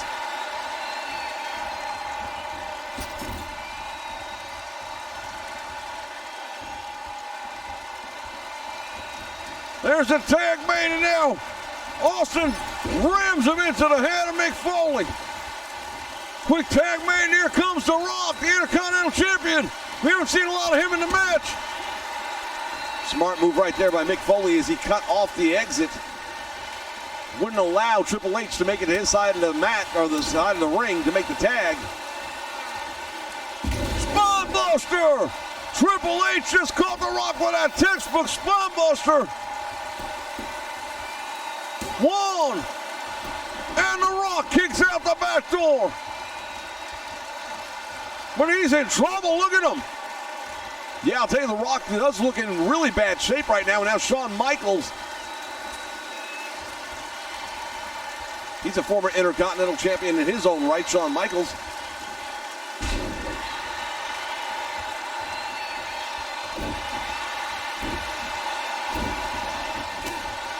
And a clothesline takes him all the way out.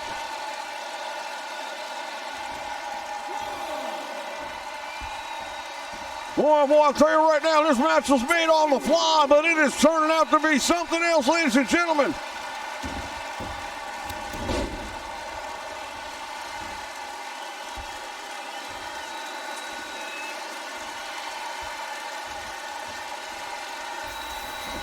The Rock dragging him over there.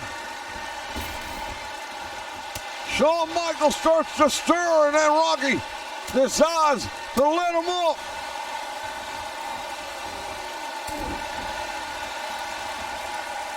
Spine Buster! Oh, we could be looking at it right here. This could be it. The most electrifying move in professional wrestling. The People's Elbow! And the Heartbreak Kid may be done. 1, 2, and a save made by X-Pac. And now Maria, The Rock just took him off the apron.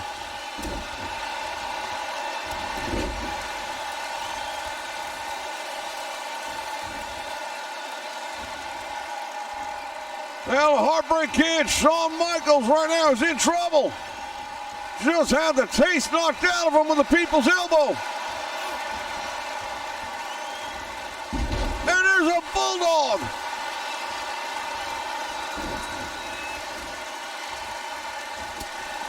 And another shot. And there goes Triple H. The Rock is cleaning house here tonight on Monday Night Raw, taking out all 3 members of DX by himself.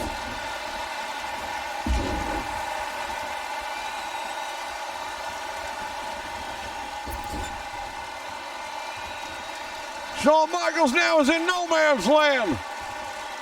Not the place you want to be on Monday Night Raw, especially when you're in the corner with a Texas rattlesnake. Nice move right there by Shawn Michaels to at least break some of the momentum. What a move right there by Austin. He just caught him. And there goes the son-in-law. And there goes the next in command.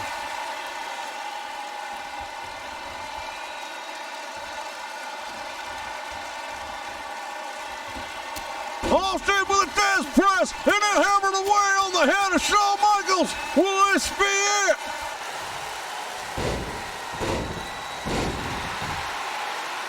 Well, the Texas Rattlesnake right now really doing a number on Shawn Michaels.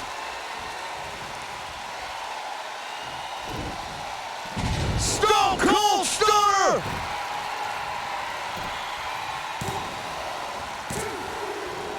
And he got him.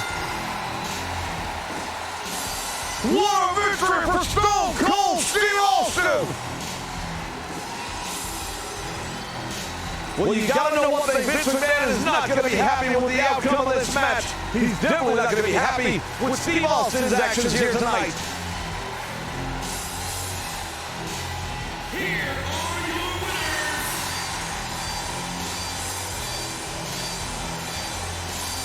Fans, thank you so much for joining us here for Monday Night Raw. Once again, we invite you to stick around for a very special edition of Ringside Rhetoric right here on the Nation Network. From ringside, so long, everyone!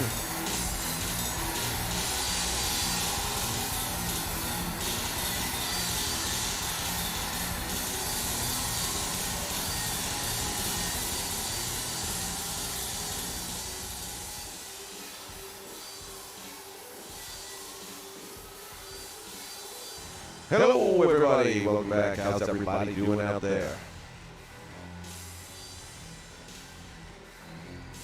What's with the audio? Matt, what's up with the audio is right? What's wrong? It all sounds good on my end.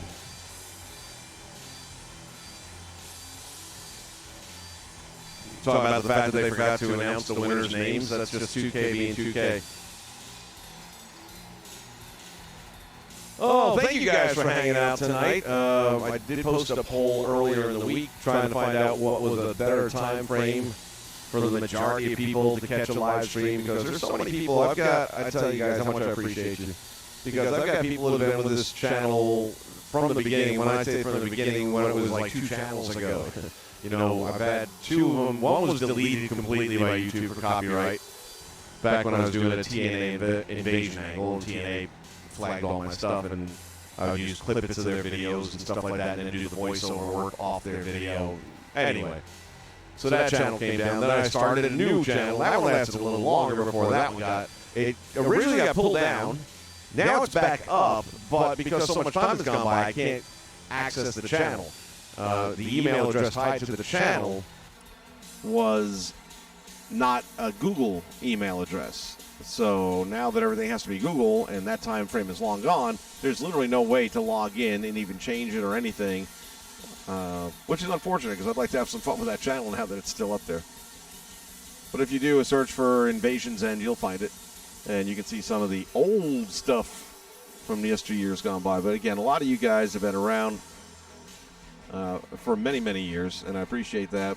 But I don't get to catch you during a live stream, so I was like, maybe if I change my timing up a little bit, some of these guys like Rod, I've really got to one time at least know that he's watching a live stream and just hear, because that man comments on everything, watches everything. He is the man.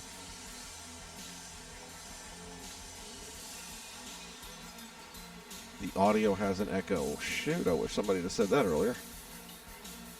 I can probably figure that out very quickly.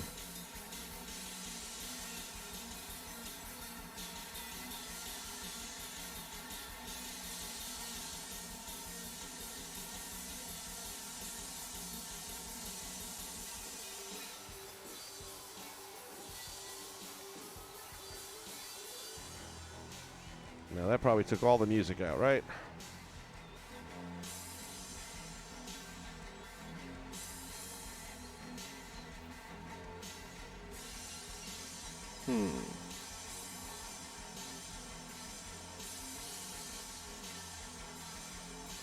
I'm going to do something here just for a moment because I need to... No, that's okay.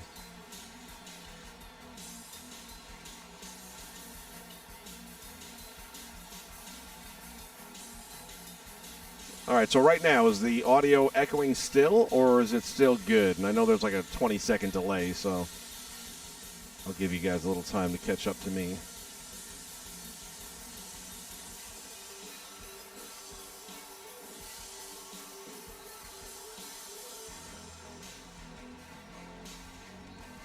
So I'm looking at all of my stuff here, and there shouldn't be an issue with that. A lot of times when those Windows updates come in, it'll reset my sliders on my OBS streaming stuff.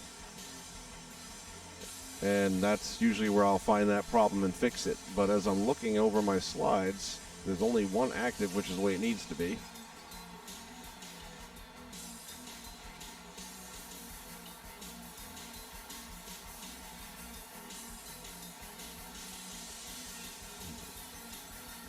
That shouldn't be doing anything.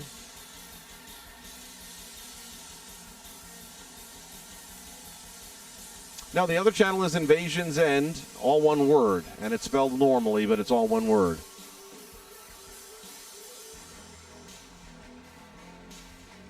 And that's going back, God dang it, a long time ago. You'll see the dates on the videos. And again, that was the second channel. Last year was 15 years of doing this. So we are now in year 16.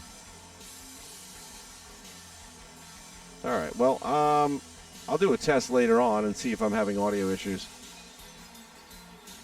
Because I've been streaming with this now for probably a good week or two since. And I've even watched some of my stuff back, and I didn't hear any echo effects, so I'm not sure. But thanks for the heads up. Always good to keep an eye on things. That's why even during the streams, I'll pop in real quick and see what you guys are saying. Because if there's something like that going on during the stream. I did one of my gaming channel streams the other day, and you may have noticed what I've been doing with the promos, where I have a different clip of the screen where it zooms in so that you don't see the text. Because it always pissed me off that you would already know who's going to come through the curtain because you'd read the text on who the character's talking about. So now that I can hide the text by doing the little zoom in thing, well, I forgot to switch out of that. And then I was doing my stream the other day of Far Cry 4 and probably 2 hours because I'm watching my main monitor and not watching the broadcast monitor a lot of times. Infrared, hold on one second. Let's see if I can't grab a link here.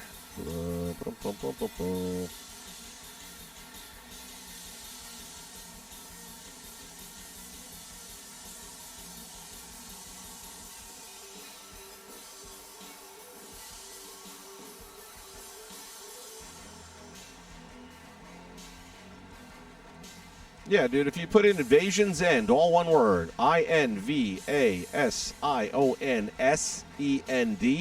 it's the number one thing that pops up there. It's got a green circle with the letter I in it. And that's because I can't do anything to update the channel and put a nice logo in there. Just put that into like a YouTube search, like you're looking for a video, nothing else, and boom, you're there.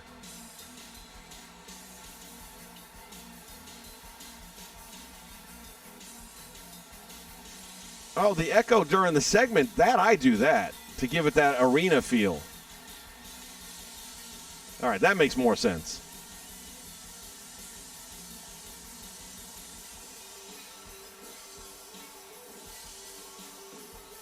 Infrared, that's what you want to put in. Just copy that, paste it, and boom. The very first thing comes up is a green circle with the letter I in it.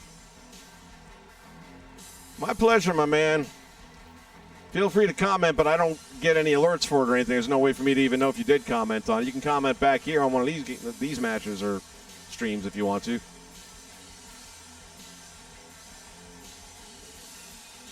So anyway, back to business at hand. Okay, cool. A lot of stuff been going on in the world, in wrestling, in life, and I haven't streamed much with this stuff this week. I know it, and I felt bad about it. Since Monday, I was planning on doing this one, and I'm just mentally, I think, exhausted right now with everything. From a work perspective, been on furlough for like 2 months now, and while that kind of sounds cute in the beginning, it's old. And yeah, there's a little bit of light coming out now, or maybe, but I still haven't got to go back to work date yet, and it's getting tiresome. And there's only so much of anything you can do before you just get cranky, I guess. On a personal note, and I've shared a lot of my stuff, my backstory stuff with you guys in the past, and I don't mind, because like I said, a lot of you have been around here forever and ever, and I appreciate you. But one of the things that they had said many times about this whole COVID business is that one of the biggest victims in this has been relationships, and add my name to that list. So I had a feeling, though, the writing was on the wall, and things hadn't been going well, and I knew that with neither of us at work and just too much time and not enough to talk about, it was pretty much destined to happen. So mentally, just, wrestling and calling matches and stuff like that really just wasn't something I could motivate myself to do this week. Then you've got all the stuff happening in the news. So it's been a rough week for everybody, It's just been a rough couple of months. And I'm hoping that at some point in time we get back to normal. And I don't want to get too much into the world of politics with this stuff, but what happened with that guy George Floyd was disgusting. And anyone who really knows me knows that I respect police, but I hate cops. And cops to me are these guys that think they are the law. You're not the law. You work for me. Do the job. You don't get to interpret it your way. You're not a lawyer. If you were that smart, you'd make real money. And I see way too many of these guys abusing their authority. I watch countless videos on YouTube of people flexing and, I got a badge and a gun. You'll do what I tell you to do. No, it doesn't work that way. And then when you see what happened with this guy, and it's not an isolated situation, if there's a good thing that's going to come from this, and I'm hanging my hat on this, something positive has to come. Otherwise, it was a complete waste of life. All these cops now being charged, all of them are going to serve jail time. That should finally bring down the blue wall. And that is the wall that cops have amongst themselves. And I have a lot of friends. I got a family member. I got a cousin who's a cop in New York. Anyone being honest will tell you there's a blue wall. And that is where all the other cops, even though they know this other guy fucked up, we're going to protect our brother. And we're going to lie. We're going to cheat. We're going to steal. We're going to hide the video. We can't find the video. Happens all the time. Don't kid yourself. Well, now that you're going to go to jail for covering up for your brother, maybe you won't be covering up for your brother. And then maybe your brother won't act an ass. Or maybe we'll just get him out of office or out of his role much quicker.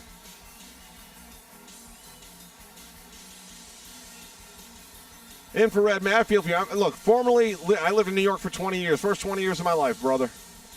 My dad still lives there. My sister lives there. My cousins live there. My nieces, nephews all still live there. I wouldn't go back to that shithole if you paid me $1 million. I am disgusted what has become of New York. It wasn't like that when I lived there. I can tell you that right now. New York has turned inside out, and all I can tell you, man, is y'all got to wake up. You keep putting people in power. I'm not saying you in particular, but, I mean, the people that are running that show are the reason why it looks like it does. And I'm not saying other people have been perfect, but, damn, you didn't have the homeless in the streets when Giuliani was there. Anyway, politics aside, I wanted to let you know why there wasn't as much streaming going on lately. And in the world of wrestling, there's some names being batted around. We saw that, what's the young man's name, the cruiserweight there, got re-signed the WWE NXT contract. The guy from England, I'm drawing a complete blank right now, Drake Maverick, got his contract back, which is good. The only iffy thing is, was it a storyline on the firing from the get-go? Thanks, Matthew. I appreciate you all the time, buddy. Thank you. Yeah, Infrared, dude, I don't know how anyone voted for him.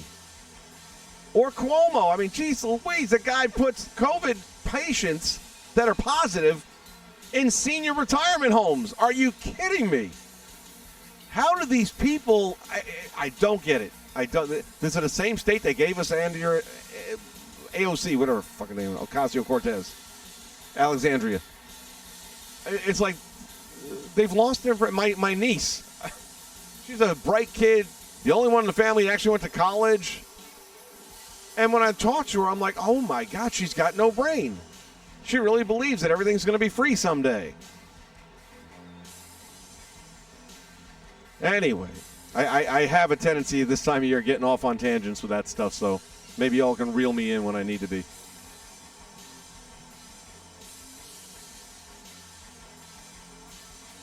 So anyway, that and the other one that I've been wanting to bring up and just hadn't had really a chance to is, well,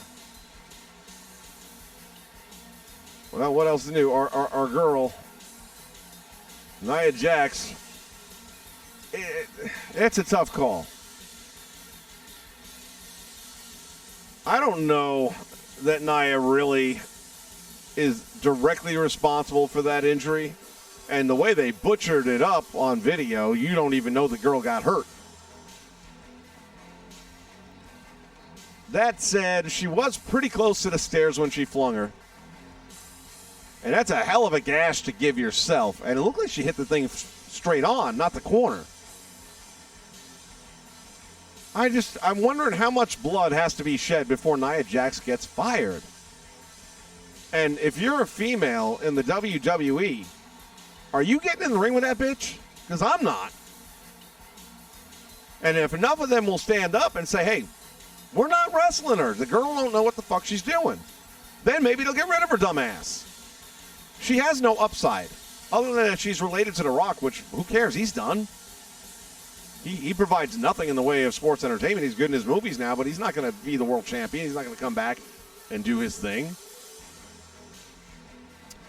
Jason Riker, yeah, well, trying to stay out of politics, and here y'all bring me right back in. I saw what Jackson Riker wrote on Twitter, and I think people took a lot of it out of context.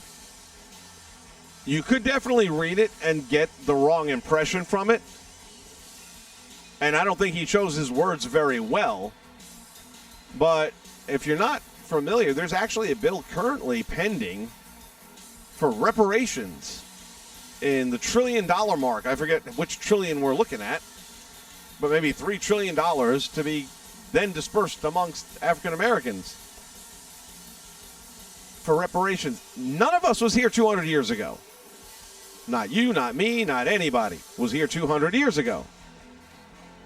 So to act like anybody, I'm not saying I've got a lot of, my dad has been dating a black woman for 20 years, and I love her to death. She's the nicest person you'll ever meet. I've got plenty of friends of all ethnicities. And I'm not going to say for a moment that black people haven't had a tough go of things, in the sense that, yes, they can be singled out for things. Yes, police have targeted them, in my opinion, and many times unfairly. But at the same point in time, you can help yourself in certain situations. And a lot of times I don't see that happen. A lot of times I'll see, instead of a de-escalation, an escalation, when it didn't have to go that way. Now, again, cops is really where this all comes down to, because they are supposed to be trained. They are supposed to know about de-escalating. And clearly, that's not happening. And this is not a one-off. We know that. You know, my girlfriend being younger, I had to get her up to speed teaching her about Rodney King. And that was long before cell phones, as most of you guys will probably know. And just happened to have a guy, which at that time was not such a common thing, happened to have a guy in his front yard with a video camera out. Otherwise, who knows what would have never happened about that. And even then, what did happen? I'm trying to remember, but I don't believe the cops were ever charged for that one. Thank you, Infrared. And see, and I know you was Infrared. I don't know you black, white, green, or blue. I mean, it's just, when I hear reparations and not given opportunity and all that, I just have to say bullshit. Because I'm in a pretty big company now, and people above me making lots of money, they're well-educated, they got an education. Is it harder for some people in certain districts to get an education because of their poverty level and things like that? It could be. But you know what? One of the things that my girlfriend had a pet peeve about, and just to keep, I hadn't been to Hooters in forever. But one time where I was saying, hey, let's stop by Hooters and get something, and she didn't know what that was. She's originally from Poland, so she doesn't know a lot of shit in this country. But when I explained to her what Hooters was, because I didn't want it to be awkward, she was like, no way. You don't need to be going to a place like that, blah, blah, blah. Whatever. You know what? If it'll make you happy, that's cool, because I'll keep that card in my back pocket for when I don't want you to go somewhere. Now we can both go wherever the fuck we want. So that's what I did. I went to Hooters the other day. And I met the sweetest girl in the world. This young lady was my server. And here she is in this Hooters location. I don't know about y'all where you guys live. In Orlando, they used to be booming. And I haven't been to one in probably a decade. But they got the best friggin' wings on earth. Anyway, this place, I'd always drove by it on my way to work every day. And no matter what time of day, remember, I work nights. Usually 10, 11 o'clock at night, you would think they'd be packed to the walls. And I'd drive by, and you could see all the empty tables and no cars in the lot. And I'm like, what the? I mean, are they hiring the ugliest girls in Central Florida? What's going on? So finally, I go by, yesterday, I think it was. And early afternoon, getting some lunch. Place is dead. All right, well, it's early in the day. The whole COVID thing still lingering in people's minds or whatever. And I'm talking to her, and absolutely not. It's just before COVID, she's like, this is the slowest store they've got. We never have a crowd in here. They close at 9 p.m. most days of the week. On late days, they stay open until 11. Now, I don't know where you guys are at in the world, but if you have a Hooters near you, chances are they're staying open later than that. God knows they used to be open until midnight, 2 o'clock in the morning even over here. And this girl was good looking. So were the other two that were working. They only had 3 working. One was a hostess. And they were all good looking girls. I've been to some Hooters where you were kind of like, whoa, what is this? Hooter secrets over here, man. They're keeping the leftovers. But not in this case. Again, and the best, I used to own a bar myself. I currently work in the hospitality industry. I know about service. And this girl was phenomenal. She did her job. She knew what she was doing. She played the game the way you got to play it with the customers. And I get it. I know what was all happening. All the Hooters have... Well, my friend, I'm here to tell you not all, because this girl was rocking, man. She just looked good. Smoking hot little body on her. But what a personality, though, and I'm being honest when I say that. Here's the one thing I'll say about the masks, this COVID mask bullshit. The one thing I like about them is now you don't really get to judge a person by their face so much, only their eyes. And the eyes truly are the windows to the soul. When you look at a person's eyes and that's all you can see, and guys, use this as a learning opportunity. The fact that all you can go up to a girl now on most social events and have a mask on is look at her eyes. When the masks come off, try to remember that too. They like that eye contact. And she had gorgeous eyes. I mean, it's like I could have just stared into those all day long. There's 2 locations within 20 blocks of downtown Manhattan. What time do they stay open to generally, though? And are they busy? I mean, hell, if Manhattan's not busy, then I give up. Anyway, I'm talking to this girl just to make my point, and she's probably Latina, from what I gathered, Could have been mixed ethnicity, to be honest with you, because, she didn't really 100% fit into any what you traditionally look at and kind of figure somebody's this, somebody's that. But I would say definitely she has some Spanish heritage to her. She drives an hour to get to this shitty location to make maybe $20 a night. And I look at her as, what the hell are you doing this for? She says, well, I didn't know it was a shitty location when I took the job. Yeah, 2 a.m. That's what I'm talking about. That's the way it's supposed to be. But over here, man, it's a different animal. And she goes on to tell me how, she's still living at home, and she's taking online courses to become a paralegal, and then someday she wants to be a lawyer. She had an upbeat attitude about everything. I'm asking her, how long have you been, not having a paycheck with all this going on? She went, I think it was 9 weeks. Just came back this week to getting, when you say a paycheck, they don't get paid hourly shit because they're servers, and then you have a dead location.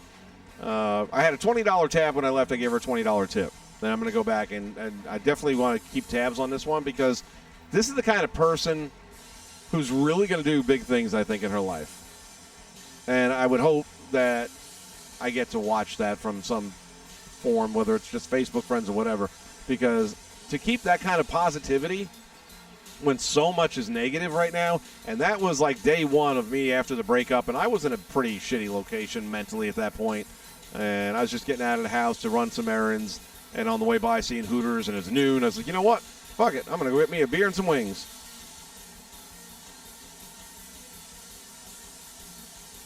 Probably hitting them up once they reopen. Yeah, you got it, man. I mean it. And that's what I was telling her is, listen, we had a very open conversation. I told her I owned a bar myself 3 years. I get it. Sex sells. You girls dress the way you dress. It's part of the costume, but you're not actually showing anything. It's kind of like back in the old days when there wasn't TV and they only had radio. It's art of the imagination. It is the theater of the mind where you kind of think you're seeing stuff, but you're not. And they play it. Now, you have to have a personality like hers. Because I told her, I mentioned the breakup and all that. My girlfriend could work at this place based on how she looks. But her personality? Hell no. And it's not to say she's got a bad personality. She doesn't have the kind of personality that would make her any money doing that job. She doesn't like just having conversations with strangers. She's not open and bubbly at all.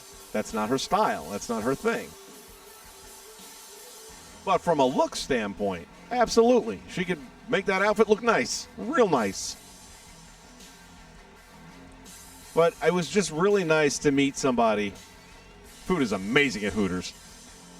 It was nice to meet somebody who, with all that, a 45-minute drive to work, paying $4 in tolls a day, to make no money, still going, still showing up, making the honest effort, and then studying to be a paralegal and better herself and just knowing she's going to push through it.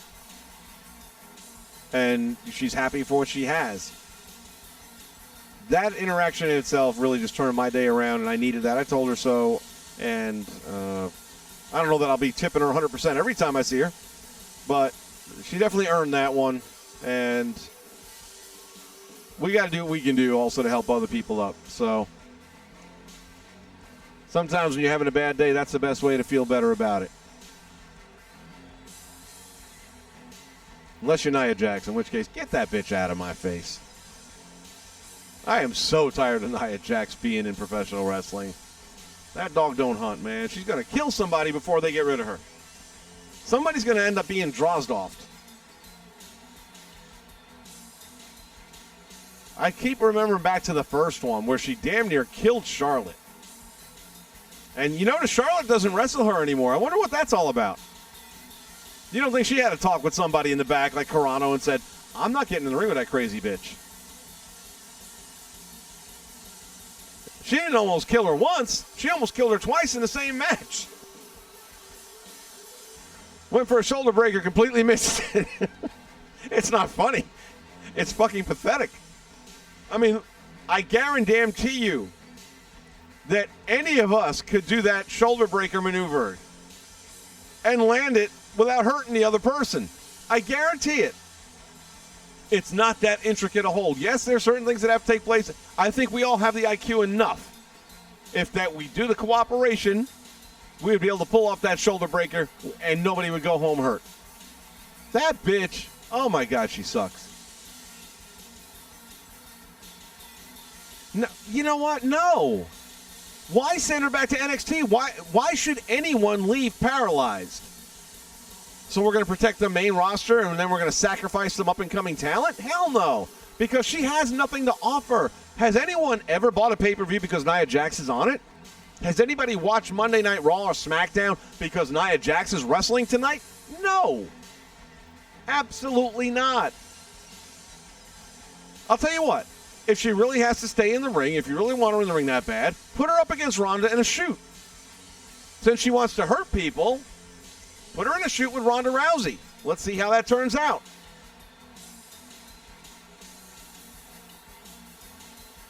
Guarantee you she ain't getting paid that kind of money. Maybe she'll leave on her own. I'll tell you this much right now. If she had another match with Ronda and she fucked up, I would be shocked if Ronda just didn't go straight shoot on her. I would. You know, start hurting her for a change, and then maybe she'll have a different appreciation for what that really means. Because right now, all she's doing is hurting other people and doesn't seem to give a shit. I mean, she may be giving a shit now because she has to.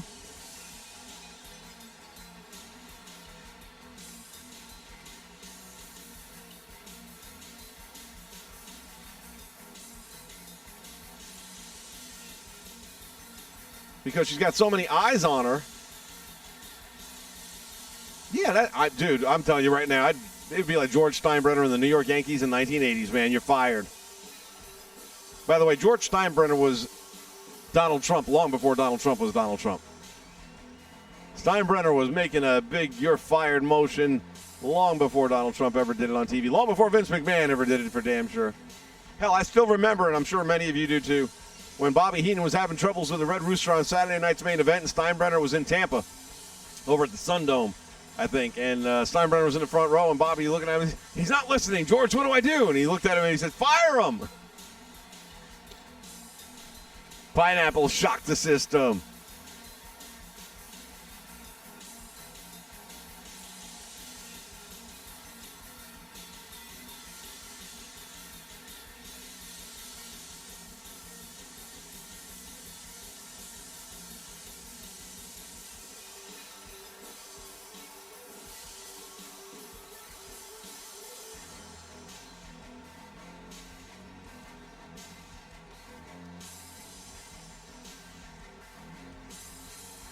There we go. I was trying to find the other background, man. I couldn't find it for the longest time, so I was pausing here in between.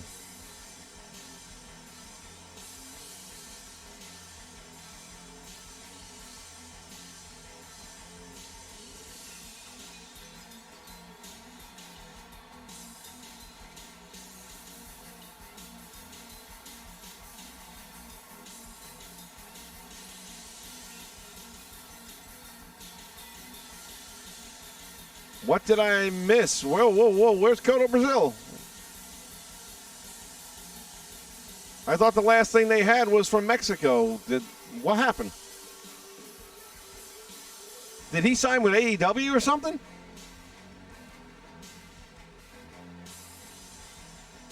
Oh, that would suck badly, man. I love Injustice. And I feel bad. You know, it's like part of me is kind of not thrilled with Colt Cabana for leaving NWA. But at the same point in time, how can I blame the guy? He's got a paycheck. NWA is not going to have paychecks for another few weeks at best.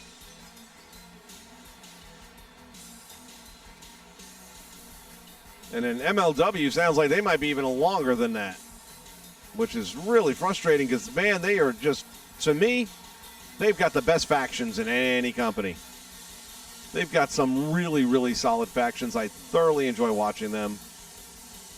The only thing in the Super Series there they had with Mexico that I didn't like was the last show. I thought it was too much talking, and they had the AAA dudes talking about cooking in the kitchen and blah, blah, blah. I'm not going to read subtitles for 15, 20 minutes, man.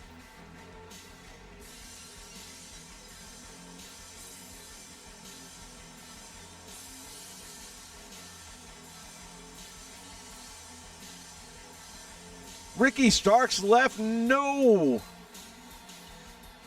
Oh, my God. To your point, no, I did not know that they were still doing. I mean, I've got the channel subscribed, and I've seen them doing some of these vignettes and stuff and recapping, like Vance Werner's rise to fame and all that kind of stuff.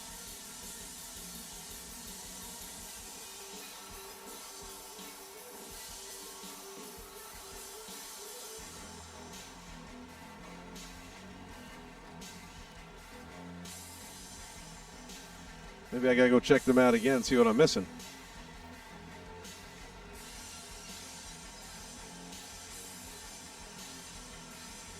I've never seen Tama Tonga in the ring actually wrestling, but I like his look. It's very unique.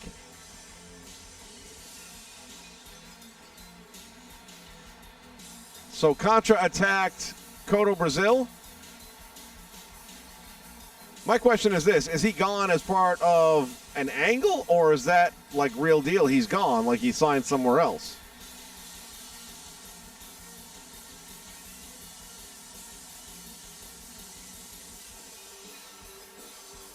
And how do you continue the storyline if there's no in-ring action? In other words, so what? These wrestlers are all just randomly showing up at people's houses and jumping them in the driveway?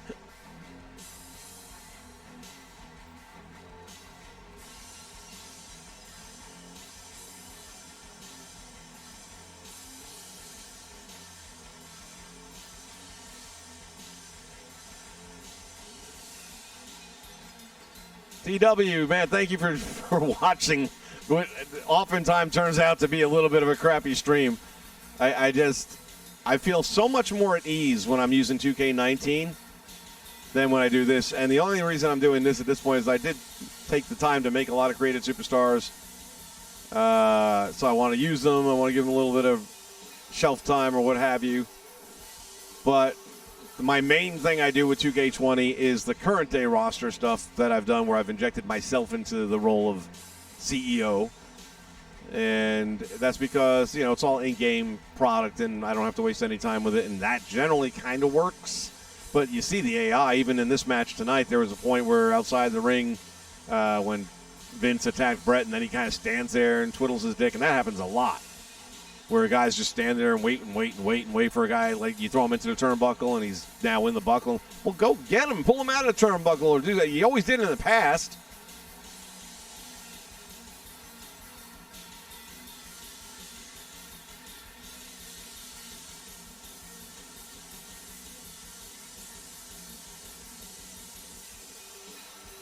Yeah, that sounds to me like it's more of a work then. I think he's going to be still with them.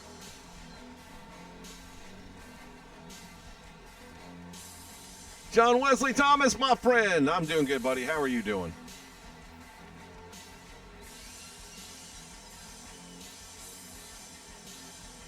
I hate seeing Ricky Starks leave NWA. I really liked him in that environment. Although I could see him in NXT. You do really well in NXT. They'll probably do a better job of developing him, I guess.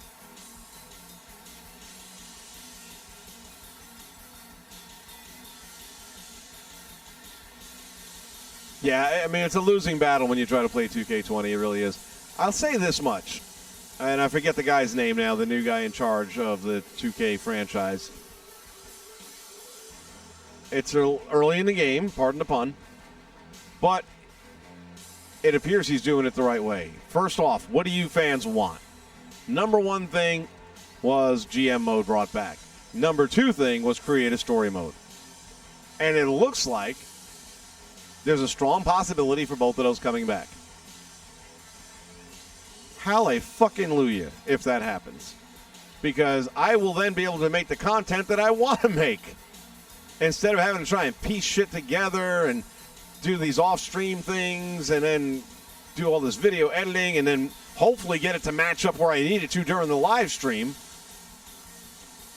Because I used to just edit everything and put it together and then put it out to you guys. I don't have time for that anymore. I just don't. Editing is a time-consuming bitch. Ask our buddy Got Mark. I love watching his stuff because he produces. I mean, he spends time and money and energy, and he's got a knowledge of layering things and making it look as good as you can get it to look. I just haven't got that time anymore. I used to do very similar to that, and that's with that old channel that we mentioned earlier. You'll see those were all, for the most part, that was all stuff that I recorded, edited nice the way I wanted to, put sound effects in, vocal effects, whatever the case may be. I was able to change voices even easier then because I could record. Let's say I was doing a Jim Cornette. I could do my Jim Cornette, and then afterwards I could go back and then I could change the pitches on it and bring it up to where I wanted it, and in some cases sounded better. I think my Joey Styles sounded better because I was able to go back afterwards and just highlight all the Joey Styles tracks and bring them where I needed them. Whereas now I just got to do it on the fly, and that's why I've been cutting down on my roster of who I'm doing voices of because my voice is tired.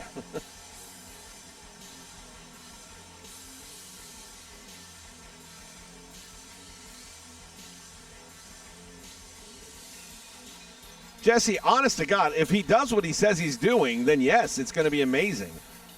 All I want is create a story mode back. That's all I give a shit about, personally. Everything else, I don't care about career mode. I don't care about, Road to WrestleMania. I don't care about GM mode. Doesn't matter to me. I want create a story back. From a fan standpoint, it gives replay value to the game because then other fans out there go out and they create their own stories, upload them to the server, and then people go back and they start downloading these things, and you start playing them, and they're fun to see what other people put together, and you don't know what's going to happen, so you're kind of like playing it and living it at the same time. And they had some really cool cutscenes and things like that. You really could truly book your own card, your own show, and have it work the way you want. Here's the things that I miss the most, and I know I'll miss things in the list in my head. When you had create a story mode in the past, and you're going to have a run-in take place. Not only could you book who the run-in is, who he's going to attack, you could book which scene it's going to be from an attack. So how is the attack going to take place? You can tell when that takes place. Like now, you can turn around and say mid-match. That's it. Well, mid-match oftentimes is only 90 seconds in. Whereas it used to be, okay, the attack will only take place when the head reaches yellow level or the arm reaches red level. Whatever you chose, you decided what time the attack would come and what body part would trigger it. You had all that control over that. And then, again, which run-in is it? Is it a straight run-in? Is the guy going to come in with a chair? Is it going to be a 2 against 1? Is he going to walk away when it's set? Or is a fourth person going to jump into the action? Now you're setting up a tag team match. All that stuff was there. The promos, oh my God. You could actually have tag teams doing promos together and having other tag teams in there face-to-face with them. You had a 4-man promo where they were all one team. You know, kind of, it could have been Horseman, could have been Evolution, whatever. You had the ability, or you could limit, let's say it's a 4-man promo. You could cut one of them out and leave it blank. You can't even do that now. You have to fill all 4 spots. You could have them come out to the ring to do their promo wearing their belt. Can't do that anymore.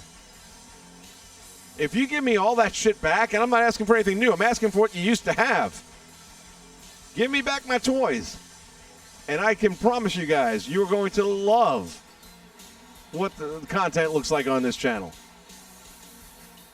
Because then I can truly open up my creative windows.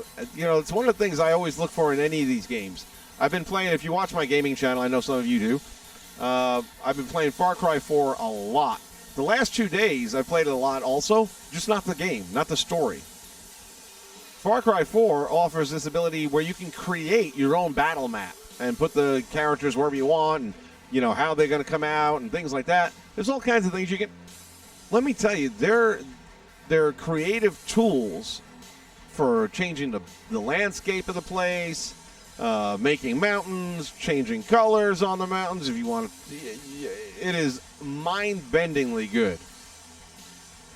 And I just got lost with that.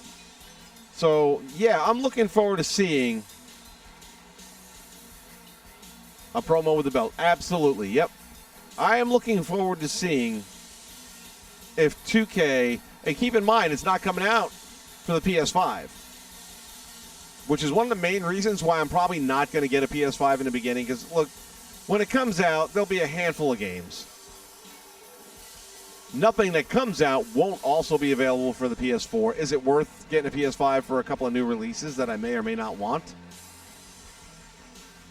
I know with WWE, even the bad one like this, I still play it.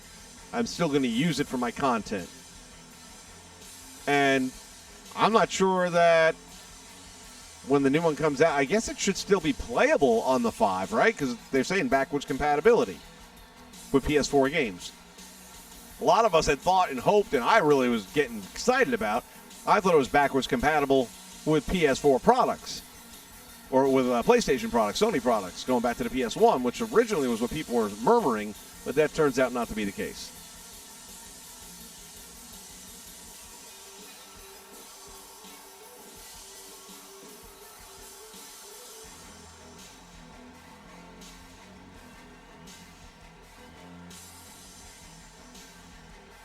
They got rid of a lot of the cutscenes also, DW, when they got rid of the create a story mode. Some of them they've kept.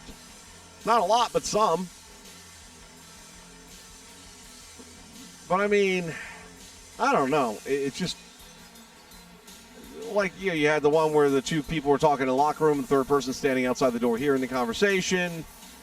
You had the drive-bys. You had the car exploding. Yeah, it's a little bit over the top, and they don't really do that kind of shit too much anymore. But it would be cool if they brought some of the bigger moments from the Attitude Era back in, like where Undertaker was dragging Hogan by a rope on the motorcycle and like dragging him through the garage, where you can substitute anybody you want on a motorcycle, anybody you want on the other. I don't know. I'm very hopeful that those two things will come back. Again, I don't personally care about creative manager mode, or GM mode. But if they do that and they bring back create a story, and those are the two top picks that the fans have hit them with, and you open the door when you're in charge of this thing and say, tell us what you want. Okay, we told you. Okay, well, we're not going to give that to you. Bad optics, man. That would be really bad optics. You don't want that.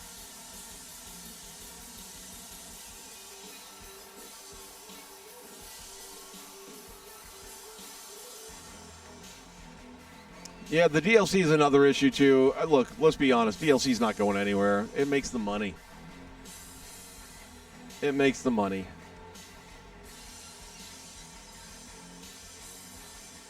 I thought after Star Wars Battlefront 2, maybe that was going to change the DLC community up a little bit, but no. Not so much.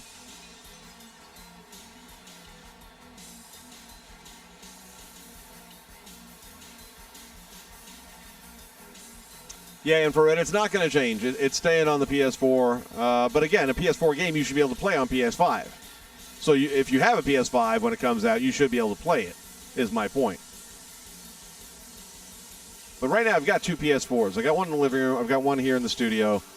What am I going to do? It's like I'm running out of space, so I'm going to stack them on top of each other. I really don't want to do that. And then the wiring, oh, my God, that would be a hot mess. I have to get splitters and, yeah. Not feeling it.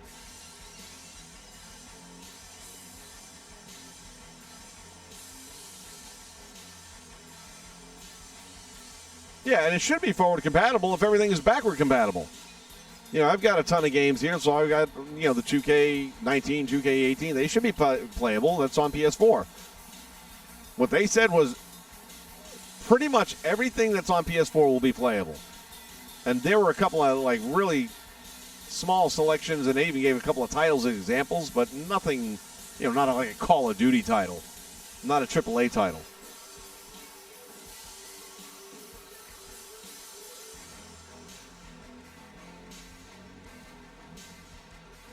Oh, Fire Pro? I gave up on that. I don't know what it is. The original Fire Pro, what was that, the PS2, I think? I love that game, man. As a matter of fact, when you go back, if you look at that old channel, Invasion's in. I'll post it up again in case anyone's joining late. Hold on a second.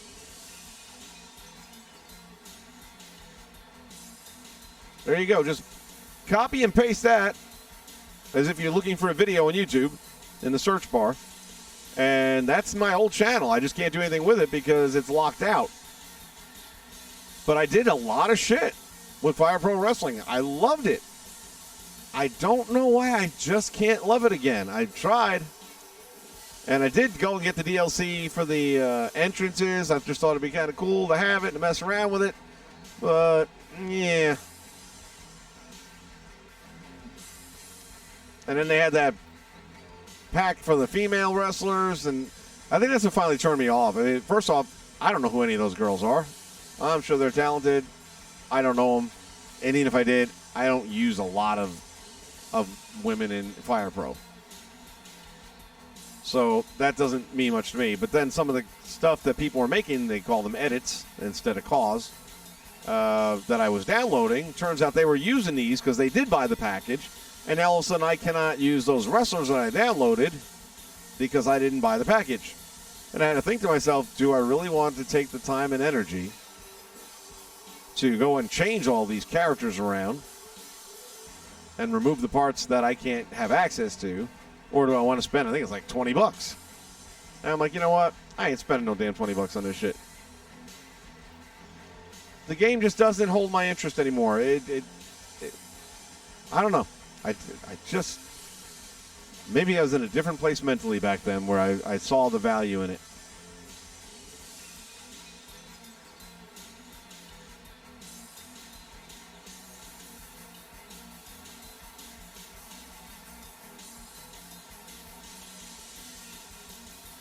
Oh, the originals. Not a fan, huh? Can't blame you. No, I tell you what. I think to myself in frustration, how much better use could have been made of those slots that they put these ridiculous characters in. You got Charlotte Flair in some stupid character. You got Bad Hair Day. What's her name? Blah, blah, blah. I'm drawing a blank. Sorry. Anyway, you know who. All these characters with these stupid gimmicks. I mean, honestly, it almost made me think about doing Glow Wrestling because it would have been perfect.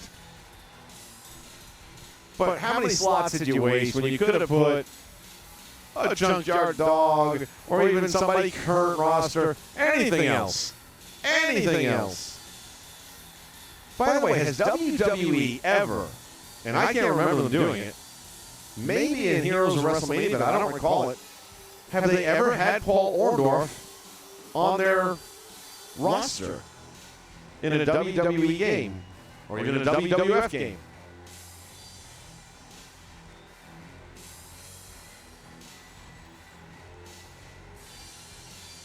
Infrared, is it worth it though? What, for the entrance pack that I bought? If that's what you're talking about, because I did not buy the girls pack. The only thing I bought was the Echo's back.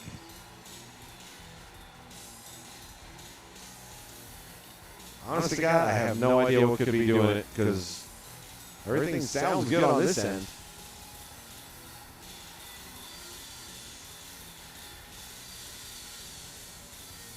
See, like now there's an echo, but right now you shouldn't hear anything.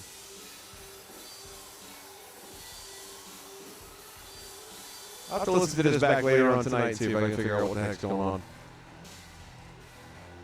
But anyway, the entrance pack, yes, I like that. I thought it was, and it wasn't $20 either. It might have been $5 or maybe even $9, I forget.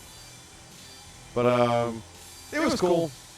If you're into Fire Pro, then you'll probably get more out of that.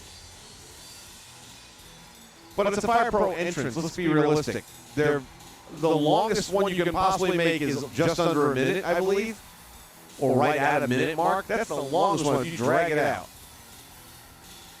Most of them only go 20 seconds. Is it worth it? I don't know. How much does that matter?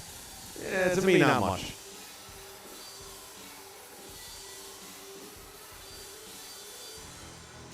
Well, the best I can tell you, Fred, is if you like Fire Pro the game, I mean, if you're a Fire Pro fan, if you get use out of it, then yeah. And I believe it was less than $10. So if it's under $10, you'll probably like it. I mean, if you go back here, I've got everything in a playlist. Go to my Fire Pro playlist. It's probably the last video I did for Fire Pro, or second to last. So you'll see everything that it's got, what I like about it, what I don't like about it, and then you can make up your mind if you want to spend the money on it.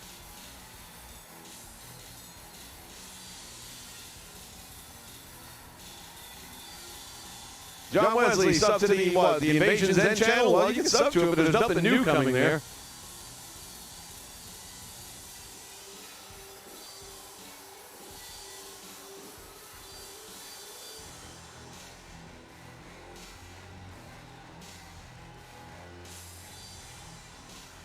Yeah, exactly.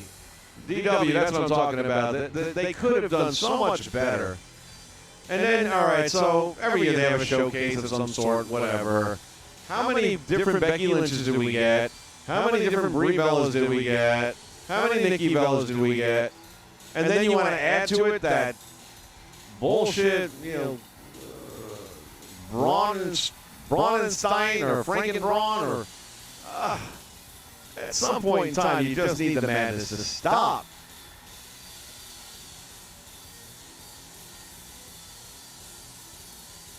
Yeah, I don't think WWE has ever had Orndorff in a game, and I'm thinking to myself, was there bad, was there beef with them or something like that on the way out? Or, I mean, I've never heard him say anything against the WWE or WWF. Not like, he didn't headline their biggest event of all time. He drew some money for him. Wrestled injured, ended up costing him his arm. Unrecognizable today, by the way. I mean, geez Louise, that mustache he's got going on.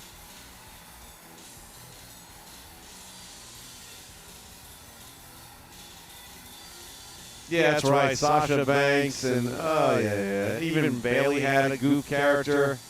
And that was the other thing, too. It was like, I feel like 70%, maybe that's a little high, but of the original characters were females. Which, again, was why I was starting. And then there was one I actually wanted, and I don't remember who it is now, that I could have used, and that wasn't one of the ones you got.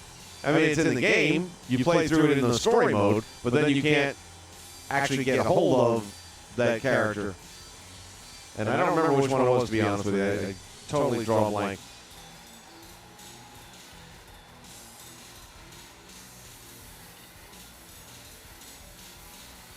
Well, that was one of the biggest things that people got pissed about with Southpaw was you advertised Southpaw, you teased it, and then you gave us Glow Wrestling.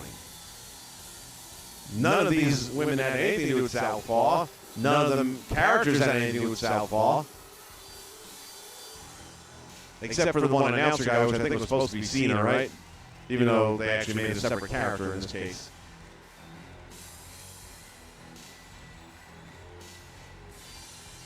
I don't know. WWE finally had fans in attendance, and then you see those big plexiglass windows. I finally got my hair cut, like a lot of people are saying now. Finally got my hair cut the other day, and I go into the shop, and at the register they have this little plexiglass window up, and I looked at her and said, what are you, in the penalty box? I swear I thought it was like NHL in the penalty box, but then the rest of the place is open air, so what's the point? I mean, they're wearing a face shield and a mask and gloves and goggles. I don't know how much more you're going to prevent illness. I mean, look, this whole thing's been blown so out of proportion, it's not funny. And will we ever really know the truth? Probably not, because they're good at hiding shit.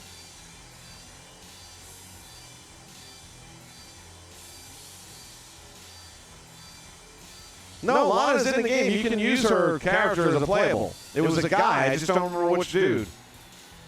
And I don't even care anymore. But one of them had something about them where I was like, oh, man, I could actually write a story around that.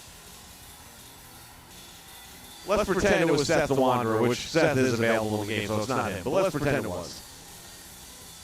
I would have done a whole story about how, Seth ends up losing a match to some schmo, and he kind of cracks and he goes crazy or whatever, and comes up with this new, kind of like Bray did with The Fiend. Think about it along those lines.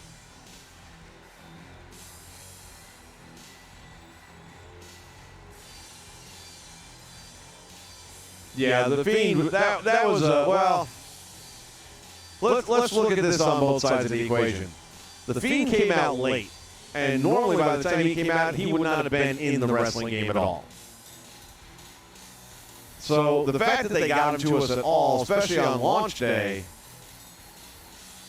or not, it wasn't launch day, but it was like a weekend or something like that before the DLC dropped. The fact that he was in there at the very beginning, and that's kind of what they're talking about 2K22. Update the roster throughout the year. Now the argument can be made that, well, that hurts our sales for the next year. Does it? I mean, let's put it this way. You're going to take almost 2 years now to develop which will hopefully be a good game. What if you only put out a new title every 2 years? What's wrong with that? You take your time, you make some changes, and now you can truly add something better. I don't have any reason to believe that there's a chance in hell they're going to put more games in this next title release. But if you take another 2 years, you might get into the next one. And in the meantime, just scan wrestlers in when they change their costume, change their hair. You can charge $1.99. DLC, even $3.99. People will pay that, I think. I would. If I wanted the character, that wrestler bad enough and I couldn't do anything about it, especially with hair changes. Like Bayley, I hate her new hairstyle. I'm going to be straight up honest with you. I don't think it does a thing for her face. I always thought she was adorable with the ponytail. The new look just doesn't do anything for me. So I'm glad I'm stuck with the ponytail.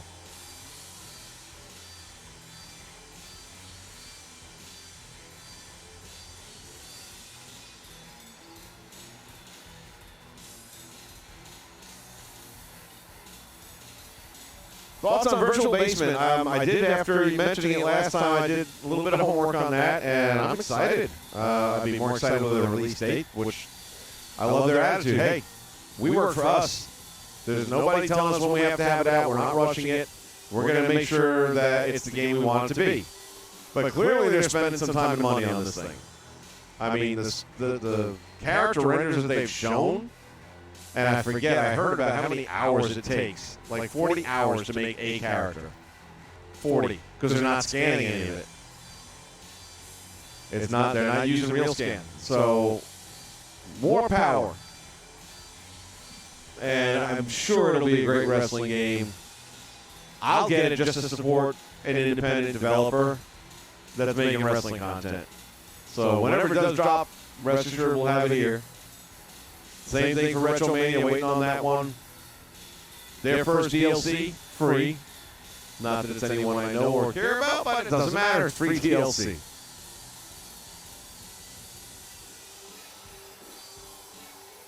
Yeah, I'm definitely looking forward to that. Even the updates, I'd be happy to see an additional video, getting the full ride. They announced the current roster. They've announced that they have like 30 names already. And there have been a couple of names, maybe more than a couple, that we've heard of, but I haven't heard 30 names.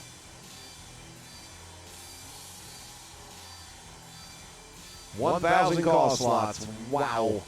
And yeah, that's the other thing, too. I'm going to wonder how their creation studio looks. I mean, going back to WWE All-Stars that I was playing a few weeks back here on the channel, I'm blown away by their creation suite.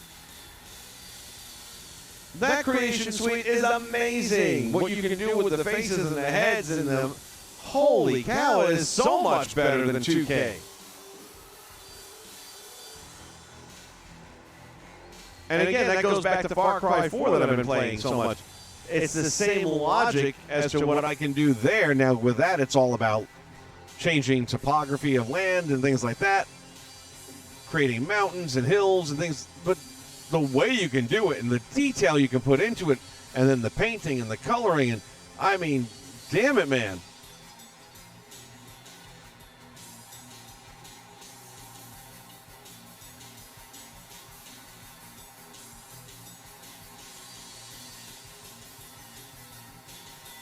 Yeah, what happened to Shad Gaspard was horrible. That was so sad. Now, is he in Virtual Basement? I hadn't heard, like I said, a lot of names I don't know that I have heard.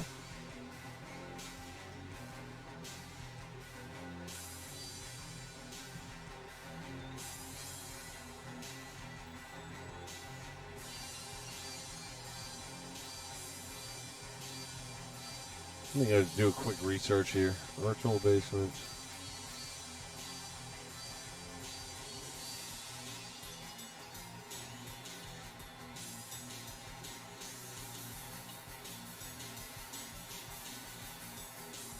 Impact Wrestling blocks talent from appearing in virtual basement.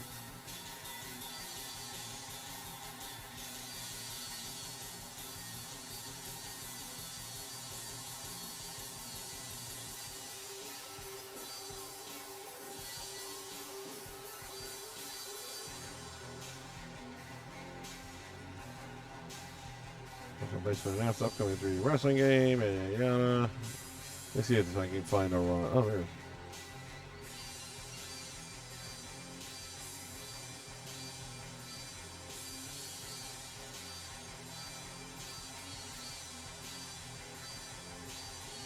Well, I just added him to my Twitter following.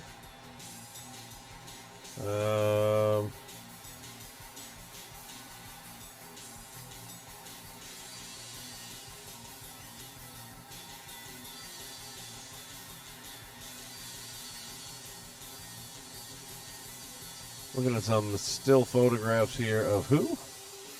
Congo Kong.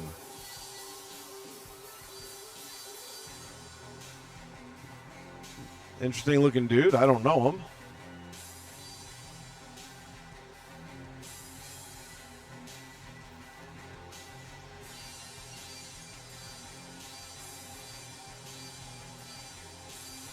Leo Rush, I guess, is in there.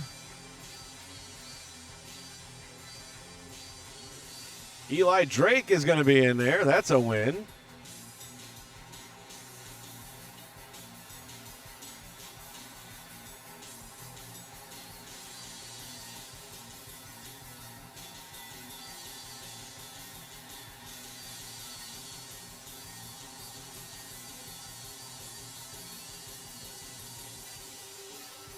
Cabana Man Dan, I'm not sure who that is, but I guess he's in it.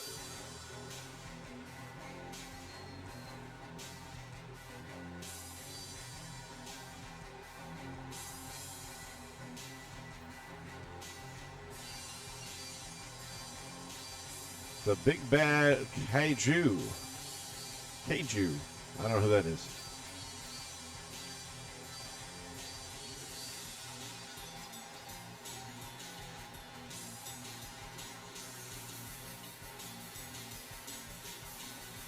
And Grim from YouTube. It's like, okay, well, when you start going that route, then you start talking about originals.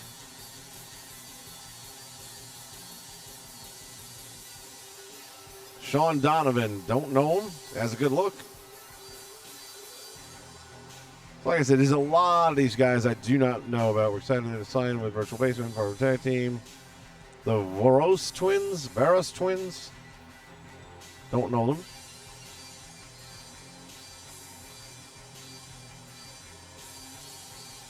So as I'm seeing all these guys who have signed contracts to appear, GNB, most of them I truly do not know, which is fine. I'll get to know them through the video game.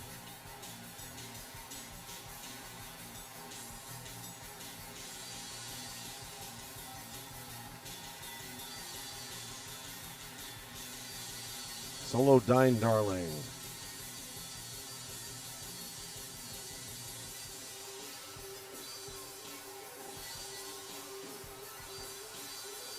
I'm just looking around here to see if there's a name that jumps out at me. Danny Jordan, don't know her, but she's cute.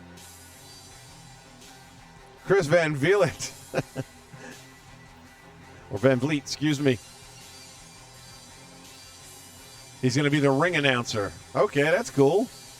Chris Van Vliet, and if you guys, I'm sure you know, but if you don't know him, he's got one of the best YouTube channels in the world for wrestling. He gets great interviews. The guy is very, very good at what he does. Luigi Primo, don't know him. Cheeseburger, I know of him, but I've never seen him in action. The Sea Stars, I get it. Sisters, Sea Stars, got it. Delmi Exo.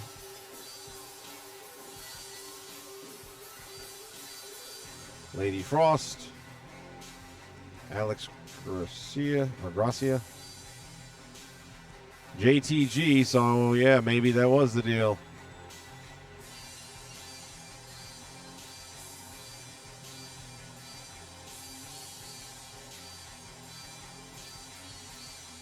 Evilise. There's a name I recognize. Killer Kelly.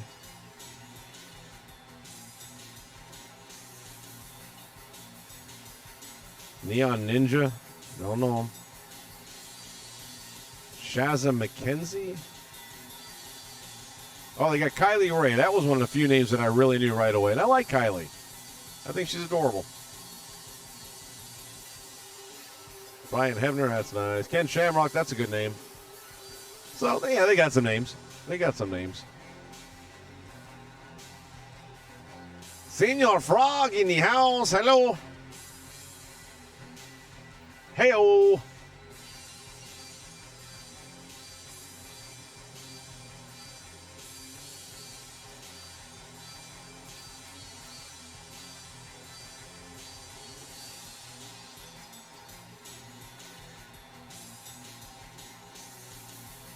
So wait a minute.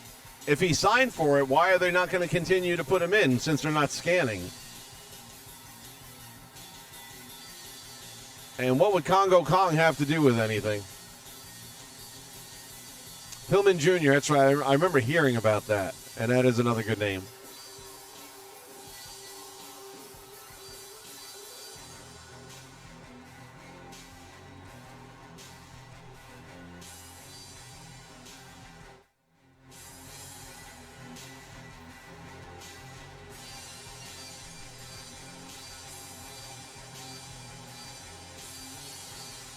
It does look like it's going to be a solid game, though. I'm looking forward to it.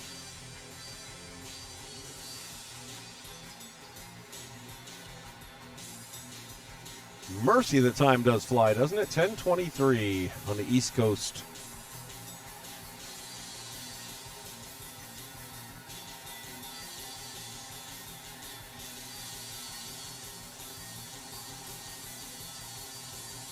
All right, folks. Well, it has been a great stream. Thank you guys so much. I needed this. Little walk down memory lane with some old school Monday Night Raw action. I keep on bouncing back and forth between saying WWE and WWF. I keep forgetting which timeline I'm in. There's just so much other shit going on in my head right now. So, but other than that, and it's a 2K20 game. I think it's as good a card as you're going to get from 2K20. I have yet to have a match in 2K20 where it's like, damn, that was a good match. 2K19, I get them all the time.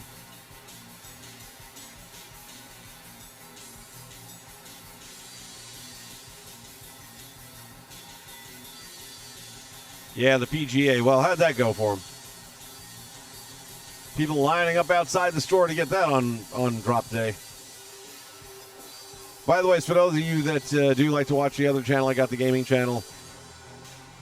We're going to have The Last of Us Part 2. I know, for those of you that know what that's all about, you probably know all the bullshit that's going on with this upcoming release.